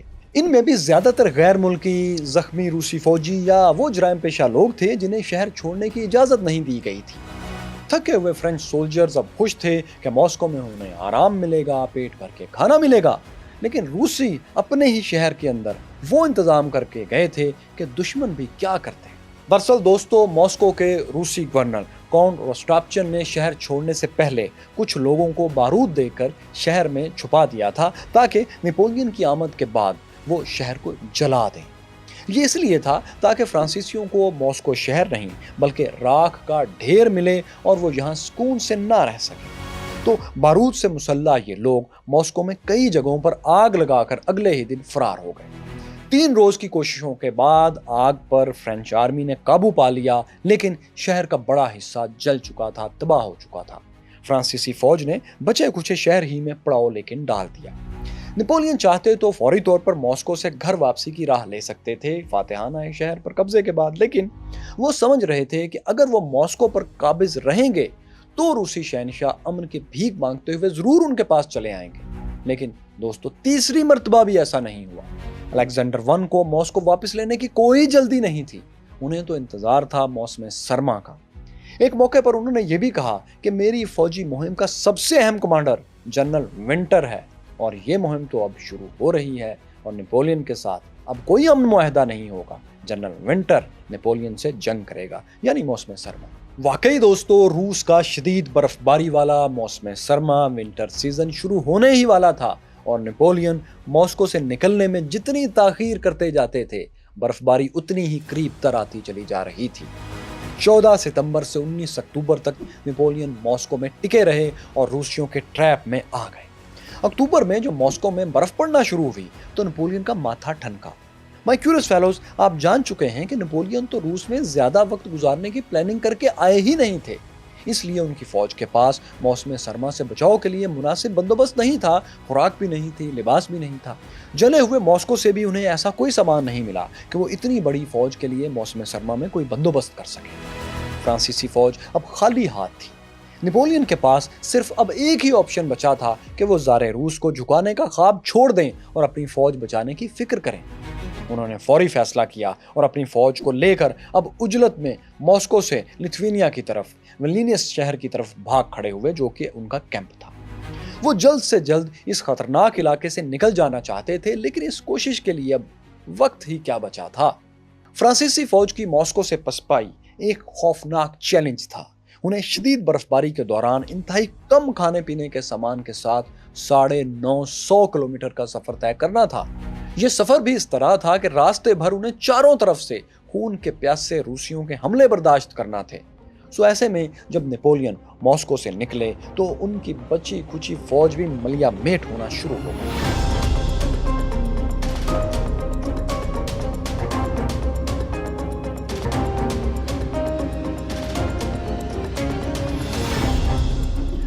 अक्टूबर के रोज तकरीबन 1 लाख फ्रांसीसी फौजियों ने मॉस्को से विल्नियस की तरफ सफर शुरू कर दिया, लेकिन यह फौज कम और ताजरों का काफिला ज्यादा लग रही थी।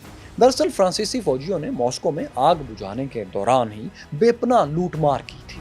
मॉस्को के शहरी जो सामान अपने साथ नहीं ले जा सके थे, वो इन फौजियों ने लूट लिया था। हर फ्रांसीसी फौजी के पास इतना माल जमा हो चुका था कि उसे संभालना ही एक चैलेंज था। लेकिन ये सारी दौलत ना तो उनका पेट भर सकती थी, ना सर्दियों में उनके जिस्म को गर्म रख सकती थी। उल्टा ये मालो दौलत उनके लिए एक बोझ बन गया था। इस सामान ने उनके सफर की रफ्तार भी कम कर दी थी, सुस्त कर दी थी। इसी वजह से रूसियों को भी मौका मिल गया कि वो इस कमजोर और सुस्त रफ्तार फ्रांसीसी फौज को जख्म पर जख्म दें।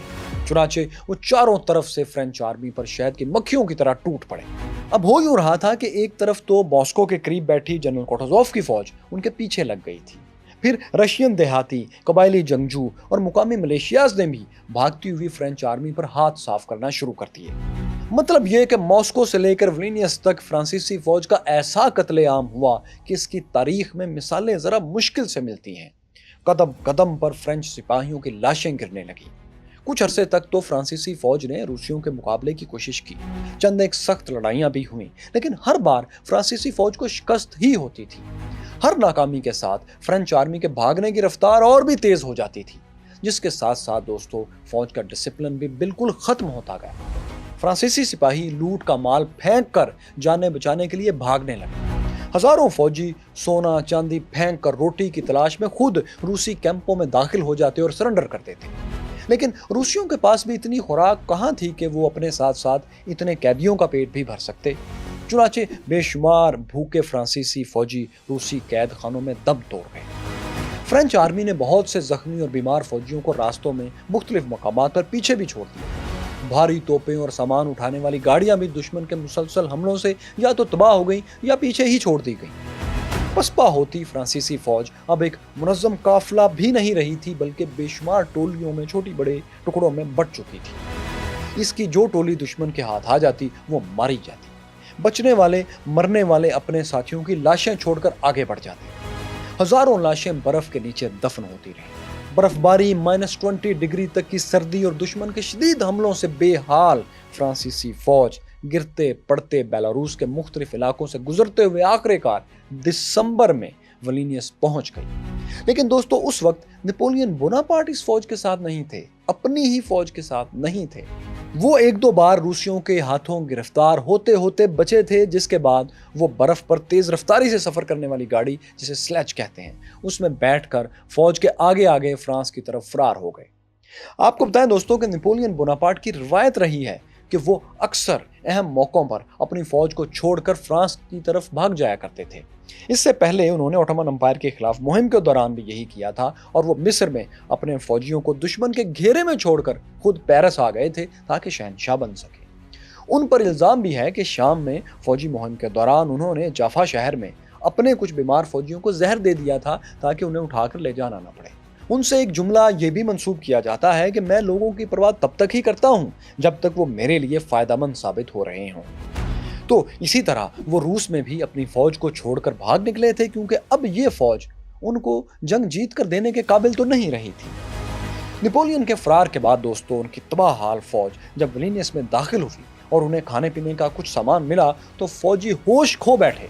بھوکے فوجیوں نے اتنا کھانا کھایا کہ سینکڑوں فوجی اب اوور ایٹنگ سے مر گئے۔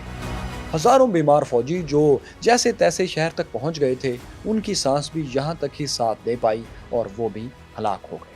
اب نپولین کی رشین کمپین کا کل ملا کر نتیجہ کچھ یوں نکلا کہ 4.5 لاکھ کی عظیم الشان فوج میں سے محض 20,000 جوان ہی زندہ پولینڈ واپس آ پائے تھے۔ ہزاروں زخمی فرانسیسی ابھی ولینیس کے ہسپتالوں ہی میں تھے اور وہ پولینڈ نہیں آ سکے تھے۔ کچھ عرصے بعد جب روسی فوج بھی ولینیس میں داخل ہوئی تو انہوں نے انہی زخمی فرینچ سولجرز کو ہسپتالوں کی کھڑکیوں سے نکال کر باہر پھینکنا شروع کر دیا۔ بہت سے فرانسیسی فوجی اسی طرح جان سے چلے گئے، جبکہ باقی علاج نہ ہونے کے باعث سسک کر دم توڑ گئے۔ روسیوں نے فرینچ سولجرز کی لاشوں کو ہسپتالوں سے نکال کر ایک جگہ جمع کیا تو لاشوں کا ڈھیر 3 منزلہ عمارت کے برابر اونچا ہو گیا۔ ان میں سے بہت سی لاشیں دریا میں پھینک دی گئیں۔ ہزاروں سپاہیوں کو اجتماعی قبروں میں بھی دفن کر دیا گیا۔ لاشیں اتنی زیادہ تھیں کہ آج بھی روس کے مختلف علاقوں میں اس جنگ میں مارے گئے فرانسیسیوں اور روسیوں کی باقیات دریافت ہوتی رہتی ہیں، اور ان باقیات کی ہڈیوں سے ذرا بھی پتہ نہیں چلتا کہ کون فرانسیسی تھا اور کون روسی، دونوں انسان ہی لگتے ہیں۔ تو بہرحال دوستو، ان باقیات میں سے جب بھی کوئی ملتا ہے تو اسے پورے اعزاز کے ساتھ دفن کر دیا جاتا ہے۔ تقریب بھی ہوتی ہے، ایسی تقریب جس میں فرانسیسی اور روسی فوجیوں کی اولادوں میں سے کچھ لوگ شریک ہوتے ہیں۔ آپ نے رشین ناولسٹ ٹالسٹائی کا وار اینڈ پیس ضرور پڑھا ہوگا یا اس کے بارے میں سنا ہوگا۔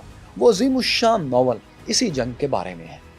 تو مرکیورس فیلوز نپولین کی فوج کو روس میں جس تباہی کا سامنا کرنا پڑا تھا، اس میں دشمن سے زیادہ موسم کا ہاتھ تھا۔ نپولین کی آدھی فوج ماسکو جاتے ہوئے گرمی سے اور باقی آدھی ماسکو سے لوٹتے ہوئے سردی سے برباد ہو گئی۔ اس کے علاوہ نپولین کی زار روس کو جھکوانے کی ضد اور غلط فوجی حکمت عملی اور تاخیر کرنا بھی تباہی کی وجہ بنی۔ تو خیر دوستو، نپولین روس سے فرار ہو کر سیدھے پیرس پہنچے تھے۔ یہاں انہوں نے مزید فوج جمع کرنے کی کوشش کی، لیکن اب ان کے ناقابل شکست ہونے کا بھرم تو ٹوٹ چکا تھا۔ یورپ کے زیادہ تر ممالک نے اب برطانیہ اور روس کی کمان میں نپولین کے خلاف فرینچ امپائر کے خلاف اعلان جنگ کر دیا۔ فرینچ امپائر کے اندر بھی بغاوتیں شروع ہو گئیں۔ اگلے 1 برس کے دوران نپولین کو یورپ میں ہر محاذ پر شکست ہی ہوئی اور فرینچ امپائر کولیپس کر گیا۔ مارچ 1814 میں رشیا، آسٹریا اور پروشیا کی فوجیں پیرس کے قریب پہنچ گئیں۔ نپولین بوناپارٹ سرنڈر پر مجبور ہو گئے۔ 6 اپریل 1814 کو انہوں نے فرانسیسی شہنشاہ کا منصب بھی چھوڑ دیا۔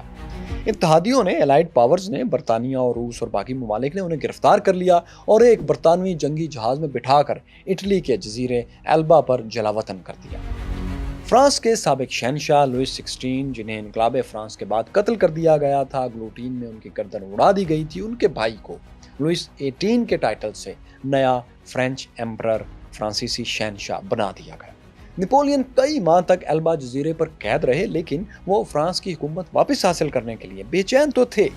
انہوں نے جزیرے کی مقامی آبادی کو اپنے ساتھ ملایا اور ان کی مدد سے چند کشتیاں اور چھوٹے جہاز بھی تیار کر لیے۔ اس کے بعد وہ فروری 1815 میں اپنے 1000 حامیوں کے ساتھ ان جہازوں میں فرانس پہنچ گئے۔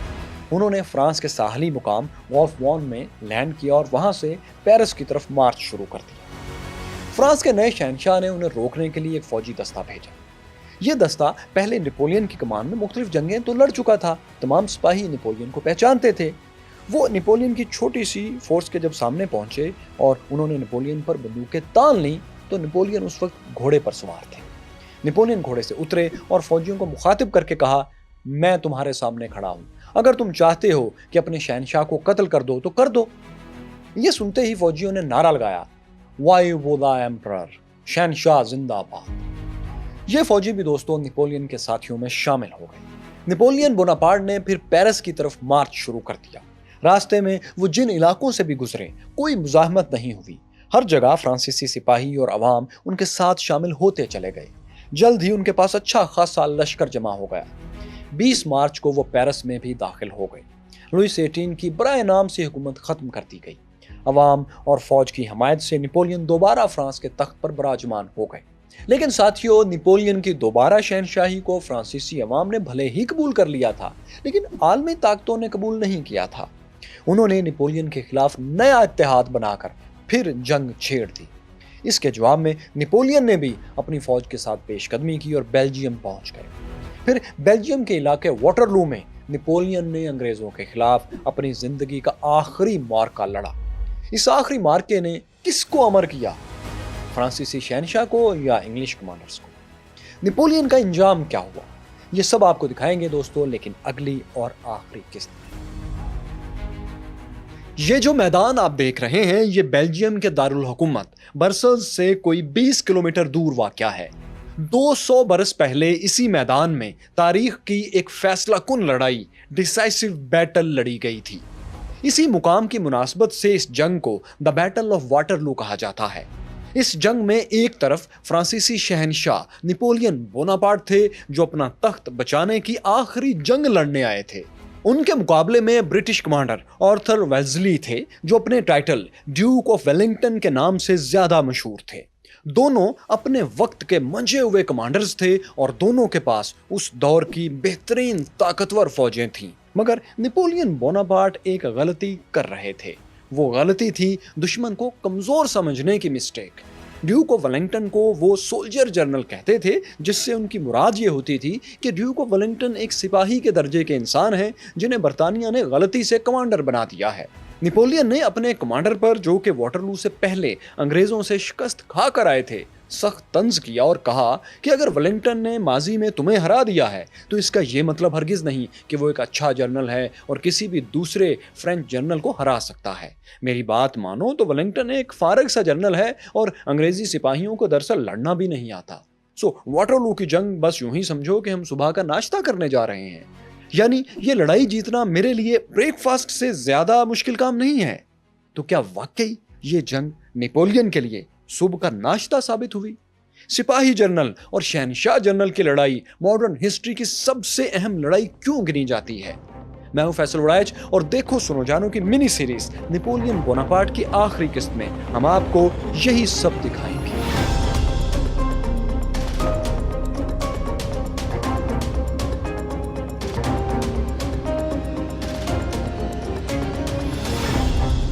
18 जून 1815 की सुबह नेपोलियन घोड़े पर सवार होकर अपनी फौज और मैदान जंग के मुआयने के लिए निकले।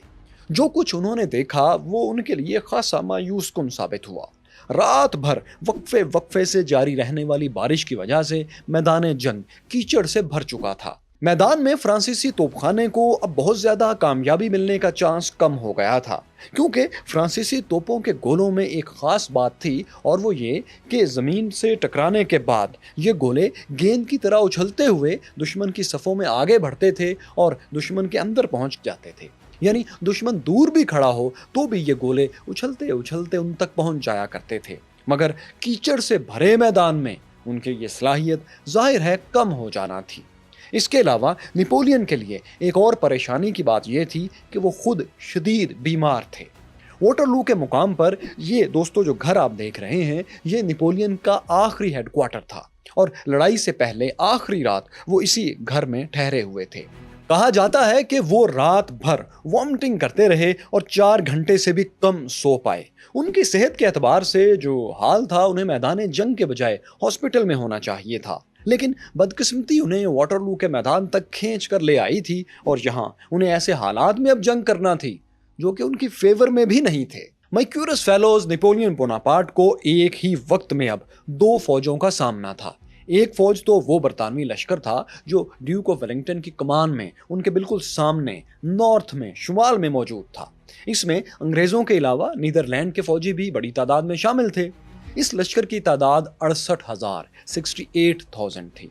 लेकिन दूसरी फौज भी एक थी, और ये दूसरी फौज सेकेंड आर्मी जो थी, ये नेपोलियन बोनापार्ट के मशरिक में ईस्ट में तकरीबन 15-20 किलोमीटर दूर मौजूद थी। ये प्रोशियन आर्मी थी, जिसे आप जर्मन फौज भी कह सकते हैं, क्योंकि यही वो इलाका है जहां फिर जर्मनी कायम हुआ। तो ये भी फौज थी जिससे उसको लड़ना था। इनकी तादाद कोई 50,000 के करीब थी। इसकी कमान प्रोशियन कमांडर वॉन ब्लोचर कर रहे थे। प्रोशियन फोर्सेस को महज 2 रोज पहले 16 जून को नेपोलियन ने शिकस्त फाश देकर भागने पर मजबूर कर दिया था। फिर नेपोलियन ने अपने कमांडर जनरल ग्रोची को 34,000 फोर्सेस के साथ इसी हारी हुई प्रोशियन आर्मी के पीछे भी भेजा था। नेपोलियन ने अपने कमांडर को हदायत की थी कि प्रोशियन आर्मी को इतना दूर धकेल कर आना कि वो अंग्रेजों की मदद के लिए ना पहुंच सके। लेकिन हुआ ये कि नेपोलियन के ये कमांडर नाअहल साबित हुए, नालायक साबित हुए। वो रास्ता भटक गए और मरकजी प्रोशियन आर्मी की लोकेशन ना ढूंढ सके। प्रोशियन आर्मी अब वाटरलू के बहुत करीब पड़ाव डाले हुए थी और किसी भी वक्त British commander Duke of Wellington की मदद के लिए भी पहुंच सकती थी। इन दोनों फोर्सेस के मुकाबले के लिए नेपोलियन के पास उस वक्त महज 72,000 सोल्जर्स थे। मैदान जंग की सूरत हाल भी नेपोलियन बोनापार्ट के लिए आइडियल नहीं थी। एक तो बारिश की वजह से तोपखाने की नकलो हरकत में मुश्किल हो रही थी, लेकिन दूसरा सबसे अहम मसला था British commander Duke of Wellington की जबरदस्त जंगी प्लानिंग। वाटरलू को मैदान जंग के तौर पर भी नेपोलियन ने नहीं बल्कि बरतानवी कमांडर ही ने चुना था। इसकी वजह यह थी कि ब्रिटिश आर्मी के जवानों की अक्सरियत नातजुर्बाकार थी, इमेच्योर थी और उनके तोपखाने की सलाहियत भी फ्रांसीसियों से कम थी। ड्यूक ऑफ वेलिंगटन जानते थे कि इस तोपखाने और इस फौज के साथ अगर उन्होंने पहले नेपोलियन पर खुद हमला कर दिया तो शिकस्त ही उनका मुकद्दर होगी। उन्होंने इसीलिए जंग के लिए ऐसा मुकाम ढूंढने का फैसला किया था जहां वो अपनी फौज को महफूज दिफाई पोजीशन में खड़ा कर सकें। वाटरलू का मैदान उन्हें अपनी डिफेंसिव स्ट्रेटजी के लिए इंतहाई मौजू लगा था, इसीलिए उन्होंने यहाँ पड़ाव डाल दिया। वाटरलू की खूबी ये थी कि इसके वसी मैदान के एक हिस्से में ढलवान स्लोप थी। ड्यूक ऑफ वेलिंगटन ने इस स्लोप के पीछे अपनी ज्यादातर फौज को छुपा लिया था। ढलवान के सामने फ्रांसीसी फौज खड़ी थी और इन्हें बरतानवी फौज नजर नहीं आ रही थी, यानी दुश्मन की नकलो हरकत को वो पूरी तरह देख नहीं पा रहे थे। दोस्तों, मैदान जंग में ये एक बहुत बड़ा डिसएडवांटेज होता है कि दुश्मन आपकी नज़रों से ओझल हो और आप उसकी चालों को देख ना पाएं, समझ ना पाएं। फिर यूं भी था कि कुछ बरतानवी फौजियों ने अपनी फौज के आगे ढलवान के ऊपर भी सफबंदी कर ली थी। यहाँ से वो फ्रांसीसी फौज को बड़ी आसानी से देख सकते थे और उनकी चालों के मुतालिक अपने कमांडर्स को बाखबर भी रख रहे थे। कमांडर वेलिंगटन ने एक और काम ये किया था कि जिस ढलवान के पीछे उनकी फौज छुपी हुई थी उसके आगे दाएं तरफ और सेंटर में बने हुए कुछ देहाती मकानात और फार्म हाउसेस भी थे, उन्हें भी इन्होंने कब्जे में ले लिया था। उन्होंने इन दोनों जगहों पर फौज के कुछ दस्ते तैनात कर दिए थे। सेंटर वाली पोजीशन पर 400 के लगभग फौजी तैनात थे। ये फौजी जर्मन थे और ब्रिटिश आर्मी में जॉब्स करते थे, मुलाजिम थे। इनकी पोजीशन इसलिए अहम थी क्योंकि इस जगह पर कब्जा किए बगैर फ्रांसीसी फौज का मरकजी हिस्सा ढलवान के पार बरतानवी दुश्मन पर पूरी ताकत से हमलावर नहीं हो सकता था। तो दोस्तों, अब सूरत हाल ये थी कि बरतानवी फौज इंतहाई जबरदस्त दिफाई पोजीशन लिए हुए थी। इनकी मदद के लिए प्रोशियन जर्मन फौज भी करीब ही कहीं मौजूद थी। ये फौज चंद घंटों में वाटरलू पहुंच सकती थी। मैदान जंग के मुतालिक आप पहले ही जान चुके हैं कि वो कीचड़ से भर चुका था। यहाँ पर तोपखाने की नकलो हरकत और उनके गोलों की जो मैजिक पावर थी वो कम हो चुकी थी। नेपोलियन खुद भी बीमार थे, यानी जंग लड़ने के लिए कम से कम फ्रांसीसी एतबार से ये आइडियल सिचुएशन नहीं थी। मगर फिर भी नेपोलियन ये जंग लड़ने के लिए उनके ख्याल में ब्रेकफास्ट के लिए जा रहे थे। लेकिन क्यों? माय क्यूरियस फेलोज, इसकी वजह आप वीडियो के शुरू में जान चुके हैं। नेपोलियन ना तो वेलिंगटन को अच्छा कमांडर समझते थे और ना ही उनकी नज़र में बरतानवी फौज कोई प्रोफेशनल आर्मी थी। वो तो इस लड़ाई को आप जानते हैं कि एक खाने से ज़्यादा, एक हल्के फुल्के नाश्ते से ज़्यादा अहमियत नहीं देते थे। बरतानवी फौज की ज़बरदस्त दिफाई पोजीशन देख कर भी वो दुश्मन की महारत के कायल नहीं हुए। उल्टा इस दिफाई पोजीशन से वो ये मतलब ले रहे थे कि दुश्मन बहुत ही कमज़ोर है, डर गया है, मैं तो इसे चुटकियों में हरा दूंगा। उन्हें यकीन था कि प्रोशियन आर्मी जहां भी है उसकी आमद से पहले पहले वो बरतानवी फौज को शिकस्त दे चुके होंगे। इसके बाद वो तनहा प्रोशियन आर्मी से निपट लेंगे, जो कि कोई मुश्किल काम नहीं होगा। इसलिए फेवरेबल हालात ना होते हुए भी, साजगार हालात ना होते हुए भी नेपोलियन ने उसी रोज उसी मैदान में लड़ने का फैसला किया। नेपोलियन चूंकि बीमारी की वजह से मैदान जंग में ज्यादा देर ठहर नहीं सकते थे, इसलिए दरमियान में वो कभी कभार आराम के लिए या प्रोशियन आर्मी की आमद के मुमकिन रास्तों का जायजा लेने के लिए मैदान जंग से हट भी जाया करते थे। ان کی غیر موجودگی میں سینئر فرینچ کمانڈر مشیل دی فوج کی کمان سنبھالتے تھے۔ تو مائی کیورس فیلوز، یہ وہ بندوبست تھا جس کے ساتھ اب واٹرلو کا تاریخی سرسبز میدان خونی جنگ میں ڈھلنے والا تھا۔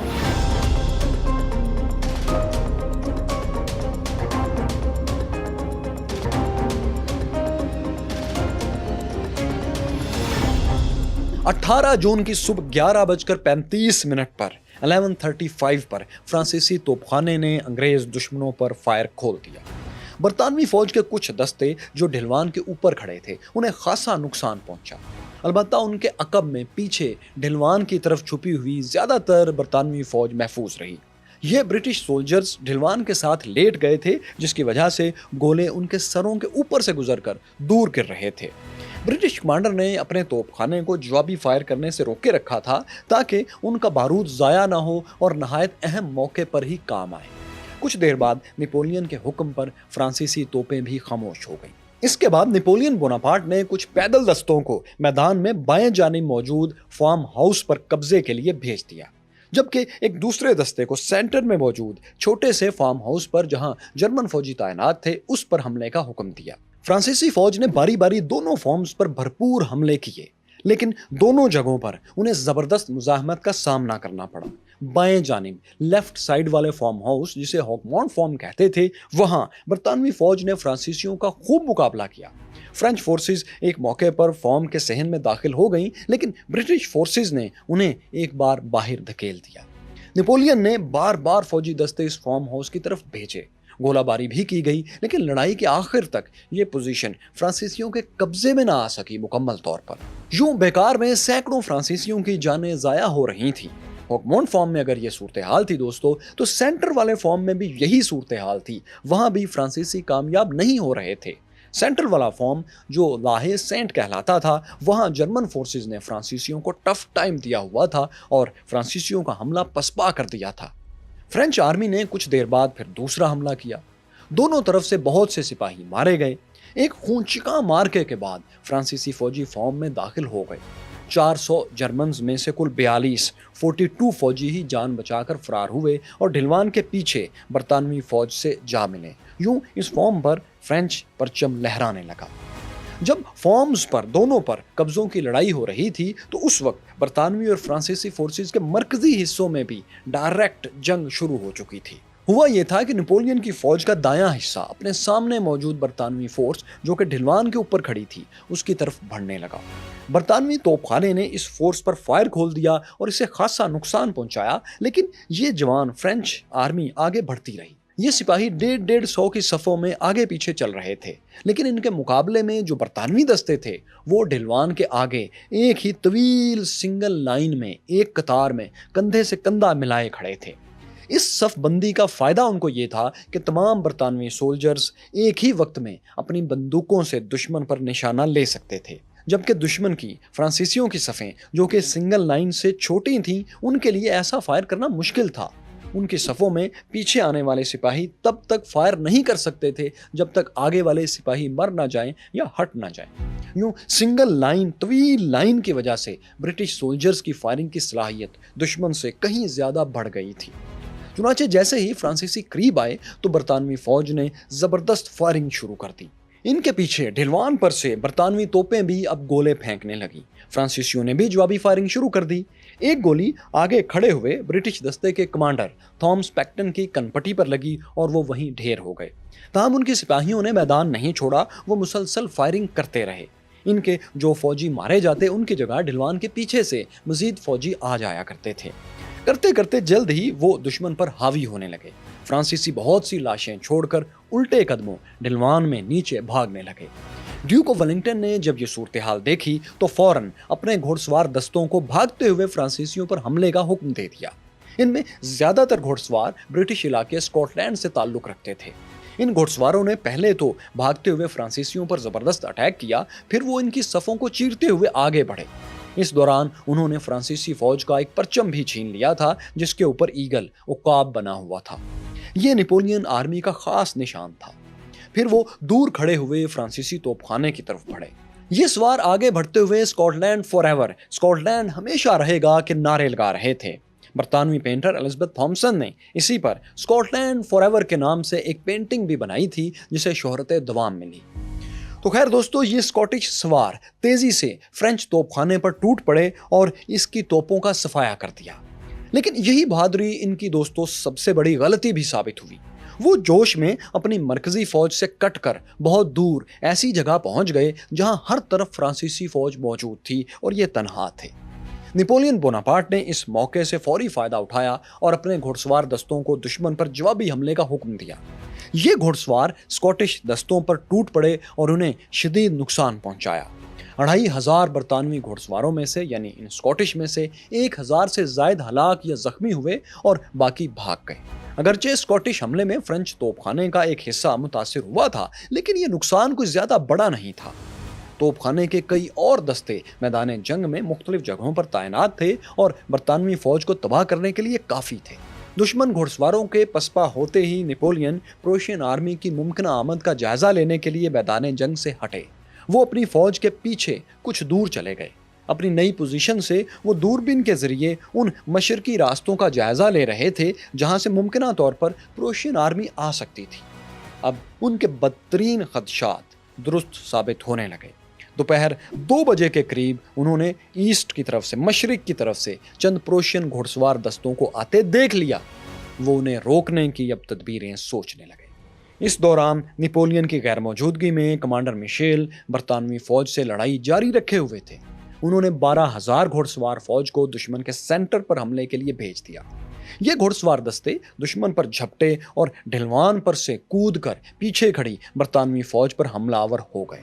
گھڑ سواروں کو آتے دیکھ کر جنرل ولنگٹن نے فوری طور پر اپنی فوج کو اسکوائر فارمیشن میں کھڑا کر دیا۔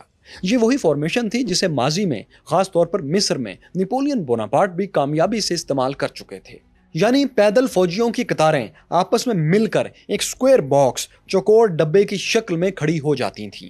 یہ فوجی اپنی بندوقوں پر لگی سنگینوں کی مدد سے گھوڑوں کو خود سے دور رکھتے تھے۔ تو برطانوی فوج نے فوری طور پر یہی اسکوائر فارمیشن بنا لی۔ پھر انہوں نے اپنی گولیوں اور سنگینوں کی مدد سے گھڑ سواروں کا پہلا حملہ ناکام بنا دیا۔ جب گھڑ سوار کسی اسکوائر کو بھی نہیں توڑ سکے تو کمانڈر مشیل نے انہیں پیچھے ہٹا لیا۔ اس کے بعد فرانسیسی توپ خانے نے ایک بار پھر دشمن پر شدید بمباری شروع کر دی۔ گو کہ زمین پر کیچڑ کی وجہ سے فرانسیسی گولوں کے اچھلنے کی صلاحیت کم ہو گئی تھی، پھر بھی یہ کافی تباہ کن ثابت ہونے لگے۔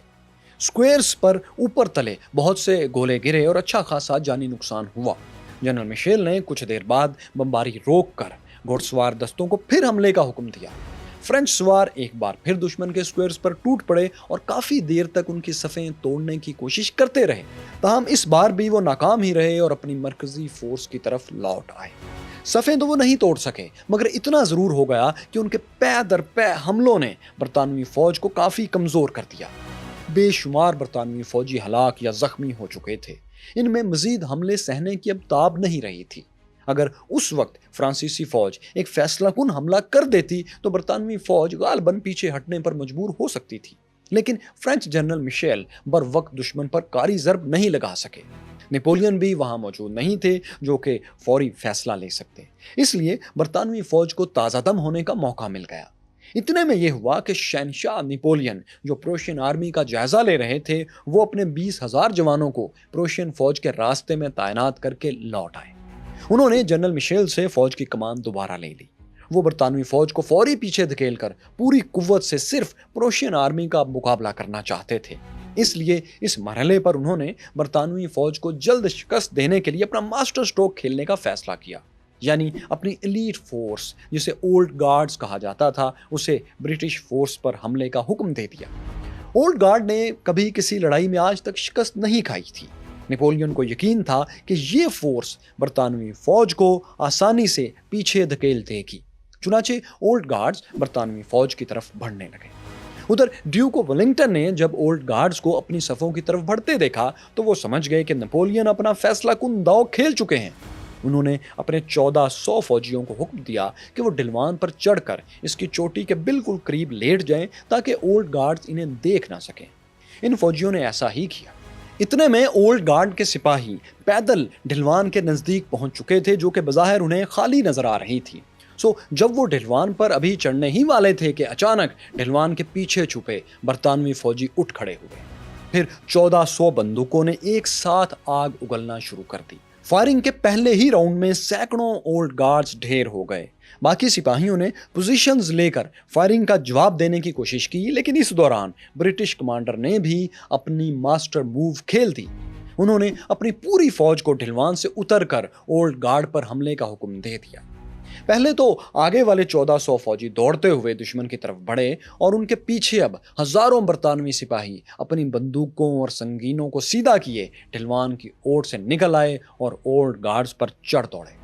ایک ساتھ اتنی بڑی فوج کو خود پر حملہ آور دیکھ کر اولڈ گارڈز کے چھکے چھوٹ گئے۔ وہ الٹے قدموں اپنی مرکزی فوج کی طرف بھاگے۔ اس دوران پروشین آرمی کے اگلے دستے فرانسیسی فوج کے پیچھے پہنچ چکے تھے۔ انہوں نے اس 20,000 فوج پر حملہ کر دیا جسے نپولین نے ان کا راستہ روکنے کے لیے کھڑا کر رکھا تھا۔ پروشینز چونکہ تعداد میں بہت زیادہ تھے سو وہ جلد ہی فرانسیسی فوج پر حاوی ہو گئے۔ اولڈ گارڈز کی شکست اور پروشین آرمی کی پیش قدمی نے اب جنگ کا پانسا ہی پلٹ دیا تھا۔ سامنے سے برطانوی فوج فرانسیسیوں کی طرف دوڑی چلی آ رہی تھی اور پچھلی سائڈ سے پروشین آرمی فرانسیسیوں پر بھاری پڑ رہی تھی۔ ایسے میں اگر فرینچ سولجرز میدان جنگ میں ٹکے رہتے تو دشمن کی دونوں فورسز کے درمیان پوری فوج ان کی گاجر مولی کی طرح کٹ جاتی۔ چنانچہ فرانسیسی سر پر پاؤں رکھ کر ادھر سے بھاگنے لگے۔ نپولین بوناپارٹ بھی ہمیشہ کی طرح اپنی فوج کو چھوڑ کر فرار ہو گئے، لیکن فرار ہونے سے پہلے انہوں نے اپنے توپ خانے کو دشمن پر بمباری کا حکم دے دیا تاکہ دشمن کی رفتار سست ہو جائے اور شہنشاہ جنرل سپاہی جنرل سے جان بچا کر بھاگ سکے۔ حکم کے مطابق فرانسیسی توپ خانہ شکست کے بعد بھی دیر تک گولہ باری کرتا رہا۔ اس گولہ باری کی زد میں کئی فرانسیسی فوجی بھی آ گئے جو کہ میدان جنگ سے بھاگنے کی کوشش کر رہے تھے۔ توپ خانے کے ساتھ کچھ فرانسیسی پیدل دستے بھی ایسے تھے جو آخر دم تک انگریزوں اور پروشینز کے مقابلے میں کھڑے رہے، لیکن آخر کار یہ سب کے سب یا تو مارے گئے یا انہیں پھر ہتھیار ڈالنے پڑے۔ واٹرلو کی جنگ میں اتحادی فورسز یعنی برٹش اور پروشینز کے کل ملا کر تقریباً 26,000 جوان ہلاک، زخمی یا لاپتہ ہوئے، جبکہ نپولین کی فوج کو 40,000 سے زائد جوانوں کا نقصان اٹھانا پڑا۔ ان میں سے تقریباً 7,000 جوان قید ہوئے، جبکہ باقی ہلاک، زخمی یا لاپتہ تھے۔ مارے جانے والوں کو اجتماعی قبروں میں دفن کر دیا گیا۔ برطانوی اور پروشین آرمیز اکٹھی ہو گئیں اور اپنی فتح کو انہوں نے خوب سیلیبریٹ کیا، خوب جشن منایا۔ جس وقت اتحادی فورسز جشن منا رہی تھیں تو فرانسیسی فوج کے 30,000 سے زائد جوان اپنے شہنشاہ نپولین کے ساتھ جان بچا کر بھاگ رہے تھے اور پیرس کی طرف بڑھ رہے تھے۔ واٹرلو سے پیرس تک نپولین اس تیز رفتاری سے آئے کہ راستے میں کہیں نہیں رکے، لیکن برطانوی اور پروشین آرمیز بھی غافل نہیں تھیں۔ وہ ان کے پیچھے پیچھے اسی رفتار سے آ رہی تھیں اور وہ بھی پیرس پہنچ گئیں۔ پیرس میں انگلش آرمی کی فرانسیسی فوج سے مزید کچھ جھڑپیں بھی ہوئیں، جس کے بعد پیرس انگریزوں کے ہاتھ آ گیا۔ اب نپولین پیرس سے بھی فرار ہوئے اور سیدھے ساحلی شہر روشفورٹ پہنچ گئے۔ وہ یہاں سے براستہ سمندر امریکہ جانا چاہتے تھے تاکہ سیاسی پناہ حاصل کر سکیں، لیکن برطانوی بحریہ نے ان کا یہ خواب بھی چکنا چور کر دیا۔ انہوں نے نپولین کا راستہ بند کر دیا۔ نپولین نے شکست تسلیم کرتے ہوئے یہاں سرنڈر کر دیا۔ انگریز انہیں گرفتار کر کے برطانیہ لے آئے۔ جب انگلش جہاز ان کو لیے برطانوی ساحل پر لنگر انداز ہوا تو قیدی شہنشاہ نپولین کو دیکھنے انسانوں کا سمندر امڈا پڑا تھا۔ نپولین سوچ رہے تھے کہ وہ باقی زندگی برطانیہ میں عام شہری کی حیثیت سے گزار لیں گے، لیکن اتحادیوں کا پلان اس سے بہت مختلف تھا۔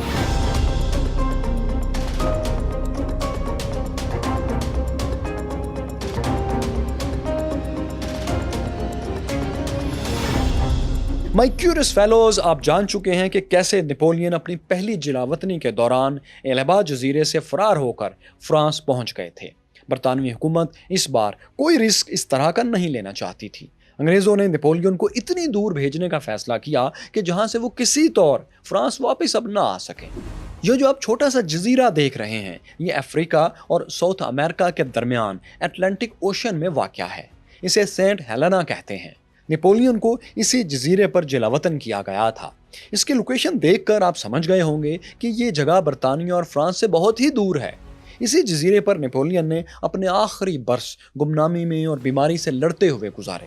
यहाँ उन्हें रहने के लिए एक घर दे दिया गया था जिसे लॉन्ग वुड हाउस कहा जाता था। इस घर में नेपोलियन ने अपनी याददाश्तें भी लिखवाईं। नेपोलियन चूंकि वाटरलू के मैदान ही में बीमार हो गए थे, इसलिए जजीरे पर उन्हें अंग्रेजों की तरफ से एक डॉक्टर भी दे दिया गया, लेकिन इलाज के बावजूद वो सेहतयाब नहीं हो रहे थे। शायद वाटरलू की शिकस्त और अपनी अंपायर छिन जाने के डिप्रेशन ने उन्हें बीमारी से मुकाबले के काबिल ही नहीं छोड़ा था। 5 मई 1821 के रोज नेपोलियन बोनापार्ट की मौत हो गई। उनकी उम्र महज 51 बरस 51 ईयर्स थी। अंग्रेजों ने उनकी लाश का पोस्टमार्टम करवाया और इससे ये बात सामने आई कि उन्हें दरअसल मैदे का कैंसर था, सरतान था। दोस्तों, नेपोलियन एक मशहूर ज़माना जनरल थे, इसलिए उनकी मौत की कहानियां आज तक खत्म नहीं हुई। ये मुअम्मा अब भी किसी हद तक हल तलब है कि उन्हें अंग्रेजों ने जहर दिया था या वो वाकई कैंसर की वजह से मरे थे। कहा जाता है कि उन्हें मारने के लिए आर्सेनिक जहर इस्तेमाल किया गया था, उन्हें स्लो पॉइजनिंग की गई थी और ये सब कुछ खाने पीने की किसी चीज़ में मिलाकर उन्हें दिया जाता था। फिर जदीद मेडिकल एक्सपर्ट्स और हिस्टोरियंस जो हैं वो भी एक राय रखते हैं जो कि इसके बरक्स है। वो समझते हैं कि नेपोलियन की मौत मैदे के सरतान, स्टोमिक कैंसर से ही हुई है। जहर का इसमें कोई लेना देना नहीं। उनकी दलील ये है कि नेपोलियन के वालिद और एक बहन की मौत भी इसी बीमारी से हुई थी। यानी एक्सपर्ट्स की राय में ये स्टोमिक कैंसर नेपोलियन की फैमिली में था, ये मौरूसी बीमारी थी। नेपोलियन बोनापार्ट की मौत के बाद उनकी डेड बॉडी को महफूज करके सेंट हेलेना जजीरे पर ही एक कब्र में दफन कर दिया गया। लेकिन 19 बरस बाद 1840 में फ्रांसीसी हुकूमत की दरख्वास्त पर उनके जिस्म को कब्र से निकाल लिया गया। उनका ताबूत खोला गया तो उनकी लाश बड़ी हद तक दुरुस्त हालत में मौजूद थी।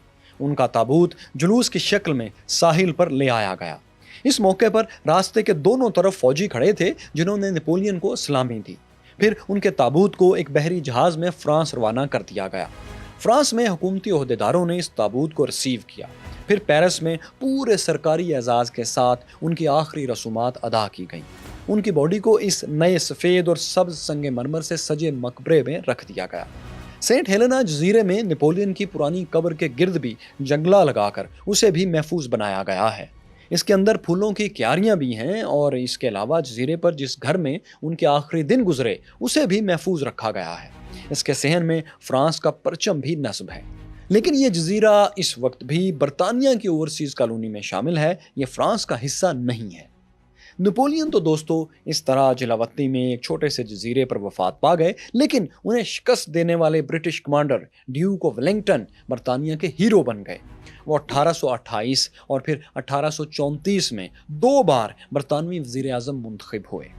दोस्तों, आपके ख्याल में नेपोलियन बोनापार्ट और ड्यूक ऑफ वेलिंगटन में से कौन वाकई बड़ा कमांडर था और इनमें से कौन on the right side of history था? कमेंट्स में हमें ज़रूर बताइएगा। अगर आप कभी बेल्जियम जाएं तो वाटरलू का मैदान भी ज़रूर देखिएगा, या हो सकता है हम आपको वहाँ से ये दिखा दें। इस मैदान जंग में दोस्तों तमाम तारीखी आसार आज तक महफूज रखे गए हैं। मैदान जंग में जिन फार्म हाउसेस के लिए लड़ाई हुई थी वो भी महफूज हैं। यहाँ अब एक मसनूई पहाड़ी भी बनाई गई है जिस पर एक शेर का मुजस्समा यादगार के तौर पर नस्ब है। इसीलिए इस पहाड़ी को लायंस माउंट या बबर शेर की पहाड़ी भी कहा जाता है। नेपोलियन ने वाटरलू से पहले जिस इमारत में क़याम किया था उसे भी म्यूजियम में बदल दिया गया है। इसके अलावा बरतानवी दारुल हुकूमत लंदन के मरकज़ में वाटरलू रेलवे स्टेशन भी कायम है। लफ्ज़ वाटरलू को अंग्रेज़ी ज़ुबान में शिकस्त, डिफीट के मुतबादल के तौर पर भी इस्तेमाल किया जाता है। यानी ये इतनी बड़ी जंग थी कि इसने इंग्लिश ग्रामर को भी इफ़ेक्ट किया। मैक्यूरस फेलोज़ नेपोलियन की कहानी पर मबनी जर्नल्स एंड बैटल्स का 4th मिनी सीज़न यहाँ मुकम्मल होता है। इस सिलसिले की और भी तारीखी कहानियां आपके सामने आती रहेंगी, ज़रूर देखिएगा। हाँ, अगर आप में से किसी ने नेपोलियन बोनापार्ट की ज़िंदगी पर यह शानदार सीज़न शुरू से नहीं देखा तो आप यहाँ टच कर सकते हैं। यहाँ जानिए कि चांद पर दोबारा जाने की रेस अमेरिका और चीन में क्यों लग गई है, और ये रही अजीम जनरल खालिद बिन वलीद की रोम और ईरान से जंगों की मुकम्मल कहानी।